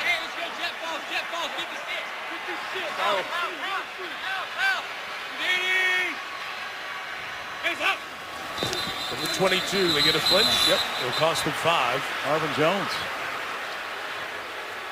Full start, number 82, offense. 5-yard penalty, still first down. Bengals not playing well. Here, Andy Dalton earlier on the interception. He launches this post against the Texans' best corner. Just check the ball down. Let Jeremy Hill get a first down. His first down, you're backed up. And then On the previous series, he has Tyler Eifert wide open, and Eifert doesn't get the football. Here it is, Hill. What a play. Open field play. Bernardrick McKinney, the rookie out of Mississippi State, brings him down, and the Bluebirds are out here in the jungle. Cincinnati has gone nowhere, and McKinney read that screen all the way. Hill's going to leak out on this screen, and he beats Clint Bowling badly. It's been a problem position, John. Who plays inside next to Brian Cushing? And McKinney's coming along here. This rookie out of Mississippi State missed the last couple of games with a concussion, back this week. Second and 18. Dalton middle, and it is picked off. Andre Howe, no, incomplete. Incomplete. Howe thought he grabbed it. The official from the far side comes in and said it hit the ground. Incomplete. Take a look at Andre Howe, the converted corner. I thought he caught it. Ball hit the ground. Good call. 3rd and 18. J.J. Watt. If there was ever a time, now's the time for Watt. Dalton tries to check it to Bernard, and it goes nowhere. Houston came in here as the top 3rd down defense in football, and they have backed it up with an exclamation point tonight. Cincinnati's skilled receivers have been shut down almost completely, Mike. Their entire offense, only 178 yards. They're averaging less than 4 per play. High kick, Huber sends Mumphrey out of bounds, so no return there. Ball goes out of bounds right near the 40-yard line. And it'll be marked officially at the 38. Says it all right there. Well, he's been around the block a little bit. Marvin Lewis knows it. Look, this isn't anything to guarantee a spot. It's only halfway through the season. But this Cincinnati team had it going so well and had everything in place. Very healthy team. Starting the second half of the season. Trying to join Carolina and New England at 9-0. But a shocker here in the 4th quarter. Alfred Blue with the carry to the 42-yard line. And once again, if you're just tuning in, it is T.J. Yates, the former Texan at quarterback. Brian Hoyer in for concussion evaluation. That's all the information we've been given to this point. Yates is back in Cincinnati. You said it, John. This is where he has some of his best memories. He's thrown 4 touchdown passes in the regular season, 3 of them in this stadium. He had 2 December 11th of 2011 when he was in that stretch replacing Matt Schaub. And as you said, got the Texans a crucial win. To the 42-yard line, 2nd and 6. Toss, Blue. Orange all over him. Tom Pecco, Ray Malaluga there first to stop. Here's Lisa with an update. Well, Mike, Brian Hoyer is still back in the Texans locker room, but what's interesting to note is that all of the doctors, the unaffiliated neurological consultant, they all came out of the locker room and are back on the field, so there's no one back there left to evaluate him. So it is likely that he will not be coming back into this game. Right, Lisa, you saw where they detected the reason for the evaluation. That's why those protocols are in place, and gets Hoyer out of the game he might otherwise not been taken out of. Hopkins at the bottom of the screen. 3rd and 7, Yates. They rush 4. He's pressured. He throws on the run, incomplete. At the feet of Hopkins, and the series of 3 and outs both ways continue. That's the key player you talked about in Monday Night Countdown, Michael Johnson. Johnson in hot pursuit of Yates, but everybody in Cincinnati knows where T.J. Yates is looking, Mike. He's looking for DeAndre Hopkins. Nice job by the Bengals taking him away. Here comes punt number 13 of the night. Leckler boots it. It will be down inside the 5, 55 yards and down at the 4. And one of the all-time top punters in league history, been doing it for 16 years. Backs that wedge up perfectly. angst here in the jungle. They felt that before when Cincinnati has faced Houston in the past. Remember the 2011 playoff game? This was in Houston. J.J. Watt had that pick. Cincinnati loses to Houston by 21. The very next year in the wild card game, Texans beat the Bengals 19-13, dominated that game, 420 yards to 198. That's all in the past for this team as they try to look forward to the second half of the season, use those growth experiences in the first 8 games that we showed you earlier. But just, John, on the field in this half, they have not been able to find their best players downfield. No, A.J. Green, I don't even think he's been targeted here in the second half. And they have a rookie corner playing at the bottom of the screen. This drive starts at their own 4, begins with a Giovanni Bernard run. Bernard gains about 8 as Vince Wilfork brings him down. Cincinnati just needs to get a first down. Try to get a rhythm back. They have been silenced by the Texans, and A.J. Green at the bottom of the screen going up against the rookie corner. That'd be a matchup I'd look at. It's the longest play of the half, the gain of 8. First down run up the middle. With an 18-yard line, Bernard. Vince Wilfork didn't like that. The push of Bernard. Wanted the flag, didn't get it. Bernard. John, there you go. The very limited production for this team, especially yards per play. There haven't been those 15, 18-yard gains we've seen on the passes to Jones or Green. Credit this Houston secondary and the coverages they've been giving Dalton. Out quickly to Eifert. Almost got out of that tackle. Still a good gain to the 24 on first down for the tight end. Cincinnati being very conservative with their passing game. Quick passes. 2 lead blockers. They throw the ball in the flat. And they force Andre Hal to make a tackle against Eifert. Positive play. Andy Dalton has not dropped back the pass and held it for very long at all. Hey, let's go jet true. Let's go jet true, go 5-6. Jet true, go 5-6. Halfway through the quarter now. 2nd and 4 in the middle. Dalton Eifert. That's a couple of times now. Eifert has not hung on. Brian Cushing was in his ear.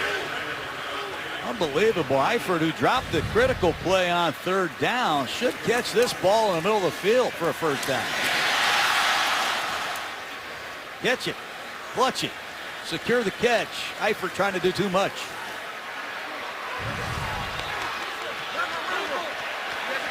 Couple of drops this evening for Eifert. Hey, you guys. All right, hey. 300. Bengals 0 for 5. Their last 5 third down tries. Dalton's going to throw for this one. After the scramble, it's broken up again by Jonathan Joseph, the ex-Bengal, with a sweet reminder for his old fans how good he still is. You get a chance to play against your old team. You want to play well.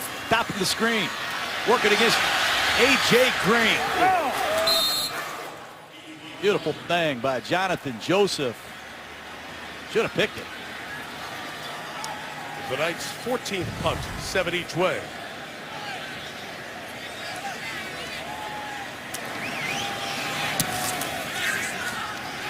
Kevin Huber. Humphrey says stay away. And it's going to be down at the 35-yard line. 41 yards. So one of the stories of the Texans has been all the different quarterbacks over the years. We've detailed the Ryan Mallett situation this year. Hoyer out with the concussion exam. In the 3rd quarter, T.J. Yates comes in, throws the touchdown. He continues on, trying to lead a drive with 6:56 to go. Yates and Andy Dalton made a little bit of history when they met in the playoffs in 2011. They became the first pair of rookie quarterbacks to oppose each other in a postseason game. We showed you the highlights of that Texans win a moment ago. Now Yates trying to lead an improbable win for him and this Houston team. They'll throw on first down and complete it. The shy midfield, Nate Washington with the catch against the zone. T.J. Yates operating in a no-back set with a 4-point lead off the bench, throwing a tight seam to Nate Washington. I am really impressed with Yates learning this offense quickly, coming in here, throwing the cape off against an 8-0 team on the road. And he has Houston in a great position to knock the Bengals out of the list of undefeated. Can they run the football and run some clock?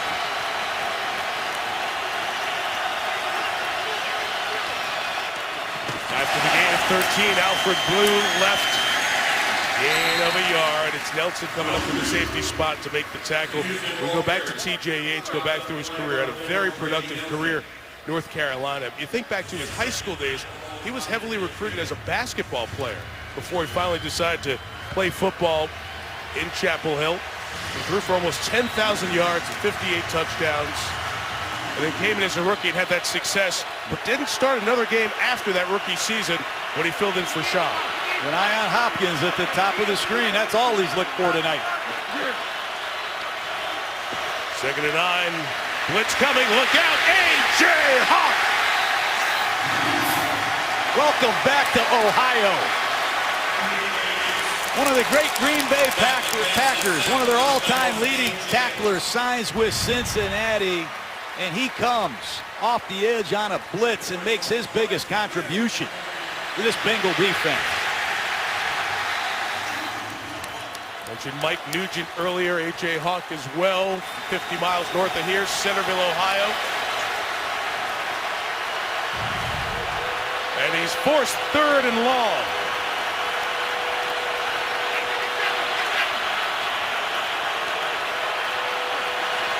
They run Jonathan Grimes. He lays across body, so he'll get all that spin forward to the 49-yard line. And the Bengals should get the ball with about 4 minutes left. Here's Shane Leckler again. Mike, he's done an excellent job in this second half, pinning the Bengals deep in their territory. Last possession, he punted it down to the 3-yard line. Can he help his defense with just outside of 4 minutes left? They're going to max the time out here.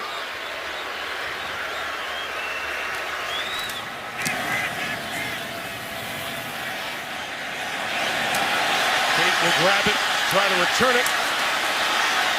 And return will be to the 19-yard line. As Eddie Pleasant and Max Bulla make the special team stop. And here we go, 3:54 to go. And Andy Dalton, you're a quarterback. We've talked all this about your leadership. It's the best football you've ever played.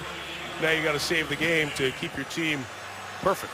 Well, he's done it 3 times this year, but he's got to do it against the Houston Texans, a team that has clearly had his number. They have done nothing in the second half. It's important they keep an eye on J.J. Watt, but they've got to figure out how to get a couple completions to A.J. Green. Some of these skill players have been definitely quiet. What's missing here offensively? Well, they've had some penalties. They've had some opportunities they haven't cashed in on. And you have to credit Houston. Romeo Crennel has mixed it up brilliantly. With Bernard as the back from the 19, Dalton throws. Eifert again cannot hang on. And 3 drop passes by Tyler Eifert haven't helped either. Play action pass. They fool the inside linebacker. And Eifert down the seam gets another perfectly thrown ball. 3 times Eifert, who has been a huge difference maker up until tonight, dropped the football.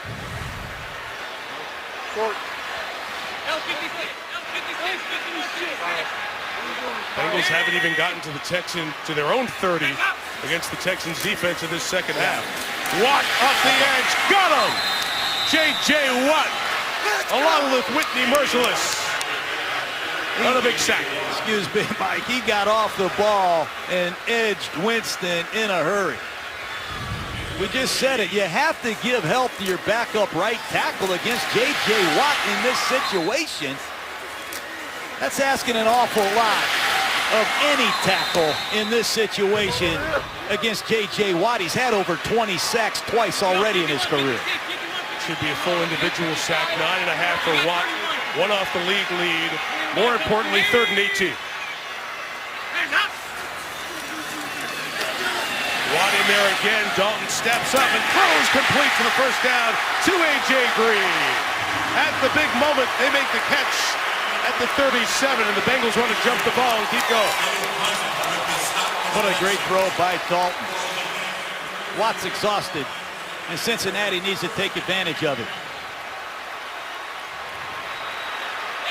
Gain of 26, about as many yards as they had all game. Athletic training staff looking at Watt on a knee at the 35. Dalton checking it down. Bernard spins to midfield and to the Texans territory for the first time in this half as we get close to the 2-minute warning. Take a look at J.J. Watt, see what happened to him. He's working against Winston. Came in here with a bad back, Mike. Got to keep an eye on that.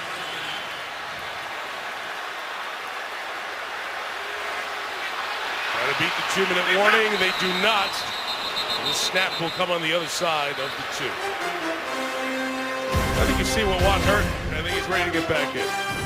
Bengals trying to drive to stay undefeated at the 2-minute warning.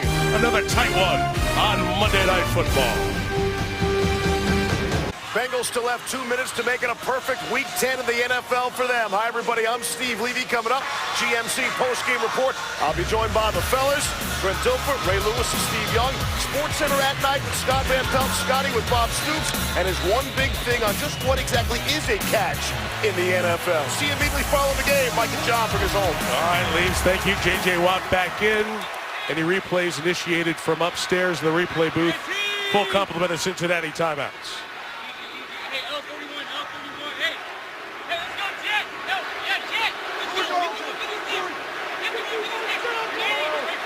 Dalton saw Charles James edging in, changed the protection. Gets some time, and his pass is complete. Held onto by Eifert at the 42-yard line. First down pickup of 7. Zone blitz by the Texans.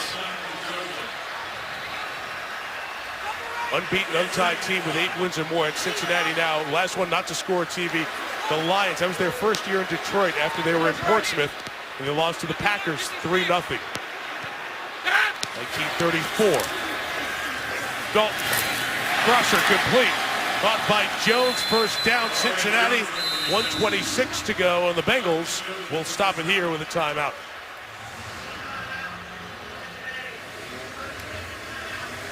Excellent pass protection, Mike. Andy Dalton audible 2 plays ago. That time they held up nicely, and J.J. Watt needs to catch his breath. He and Whitney Merciless are the 2 edge threats that have to come through for the Texans in this crunch time situation. John, I go back to what J.J. told us last night. It's an opportunity for us to change our season. Very disappointing first half. 2 quarterbacks. Some talk of guys not being on the same page with the front office, the coaching staff, how things are going forward. Arian Foster lost for the year. 2 40-point deficits, all of that stuff. But if they hold on here and keep the Bengals out of the end zone, this is a first-place team. They'll be tied with Indianapolis at 4-5 in the AFC South. It's a very tough stretch of the Texans' schedule ahead, so very important minute 26 to their season right here. Jake Fisher's eligible, number 74. As Dalton back to pass, in trouble, and he's spun down by John Simon. 3rd sack of the year. Strange call in an unbalanced line. They use a play-action pass, and the play-action pass isn't fooling anybody with a minute left. Down by 4. Born in Youngstown, Ohio State Buckeye makes the play against Cincinnati. 2nd down. Dalton quickly. Bernard. Cushing holds on with the left leg, brings him down, and Cincinnati's going to use their 2nd timeout with 54 seconds remaining. Cushing makes a beautiful tackle against the check down. One-on-one tackling been a big story for the Texan defense. I've seen it from their secondary. I've seen it from their linebackers. There hasn't been much after the catch. And watch Cushing. He's responsible for Bernard underneath. They have struggled to make these tackles in the first half of the season. They've made them tonight. You watched all their games. This is their best tackling game by a wide margin here. A wide margin. And at these timeouts, it gives Romeo Crennel, the defensive coordinator of the Texans, time to get his call communicated. It gives J.J. Watt, merciless, time to rest. Got to be real careful if you're Cincinnati. Get help for J.J. Watt. He's getting home against Winston at the top of the screen. 51, 56, or outside 51, middle 56. 3rd and 6. It's a rush of 3, and Dalton going left, incomplete. What a play by the rookie, Kevin Johnson, to break it up. And the Bengals are down to 1 snap. What a play indeed. That's A.J. Green, left side of your screen. Look at Johnson, number 30. Drive on this football. That's why he was selected in the 1st round. He's had a couple penalties tonight, but he's responded beautifully. 4th and 6, game on the line. Undefeated season on the line for the Bengals.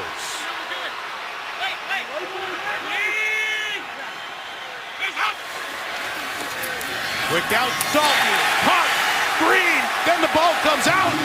Where is it? Is it a catch and a fumble? Oh, we're going to have a look at this one. Ruling on the field is Texans ball. It's Quentin Dempsey, Kevin Johnson there. You're going to look at a million things here. Possession, contact. Is he down? The ruling on the field is a completed catch, fumble, recovered by Houston. 1st down. Is it incomplete or is it out? He's got the ball with 1, 2, a turn. He's got the ball there, possessing it, trying to come forward, and then it gets knocked out by Dempsey as the left elbow's coming down. The previous play will be reviewed. Well, it's 4th down, Mike, so this doesn't look good for the Bengals. What a play by Johnson, the rookie, against A.J. Green at the end of the game. Okay, you see the ruling is a fumble, and here is Walt Coleman with the call. We think the game's going to be Houston's. Here's Walt. After reviewing the play, the ruling on the field is confirmed. We have a catch, a fumble, recovered by Houston. 1st down. And it looks like Cincinnati's been knocked from the unbeaten, and Houston's a first-place team. Quentin Dempsey is the one who comes over, and if you watch, catch as he turns, as we were saying going to break. Now watch as the elbow comes down. Dempsey with the hit, the ball's out before the elbow or forearm comes down, and the Houston Texans haven't allowed a touchdown in 10 quarters. Going back to when they were down 41-0 to Miami. T.J. Yates, who wasn't here 3 weeks ago when they played that Miami debacle, comes out. The timeout's taken here by Cincinnati, using their final timeout in relief of Brian Hoyer. And again, the combination of Hoyer or Yates gets the Bengals in Cincinnati. And guess who Cincinnati gets to see next week? Carson Palmer. Their old quarterback in Arizona. A lot of football left to be played, but Bill O'Brien, Romeo Crennel, and T.J. Yates deserve a lot of credit. What an unbelievable win. Incredible victory for the Houston Texans as they come to Cincinnati. Good job, man. And beat Marvin Lewis and the Bengals. And Cincinnati's lost for the first time, and we are down to 2 undefeated teams. Carolina and then New England, who we'll see next week. Can you come in and get the save? Save the game when your quarterback's down. T.J. Yates does that. Lisa Salter standing by with J.J. Watt and the victorious Texans. Thank you, Mike. J.J., you won the game and you still have a chip on your shoulder. What are you saying? Tell everyone what you were just saying. Oh, I was just talking to my teammates about how everybody told us we couldn't do this. Everybody said they're 8-0, you're 3-5. There's no way you're going to go into their building and win. Well, how y'all doing? You told us before the game you wanted them in 3rd down and long, and that's exactly what you did. What impact did that have? Yeah, I mean, our goal was to come out here and make the Red Rifle look like a Red Ryder BB gun, and I think we did that. Wow. Tonight. I think he's a great player. There's a great team. But tonight our coaches put together a great game plan. We executed the game plan. Everybody did their job. It wasn't pretty. I mean, it's 10-6. It's not the prettiest game in the world, but that's a great football team over there. And we were able to do some big things on defense to help stop them to only 2 field goals. You said that coming in here and wrecking their perfect season so far would help jumpstart yours. And now here you are, sitting at the top of the AFC South. It's pretty sweet, ain't it? It's pretty cool. I mean, it's just a team effort. All of our guys, I mean, TJ Yates comes in here and does a heck of a job in the whole second half. It's incredible to watch what our guys can do when we believe in each other and we come out here and we play a full, complete game. So games like these are special. This is why you play the game. But I saw you did get banged up, but I also saw that there was no way you were coming off the field for that last defensive stand. Tell me how you're feeling. Well, I got banged up in an area that I don't think we can talk about on ESPN.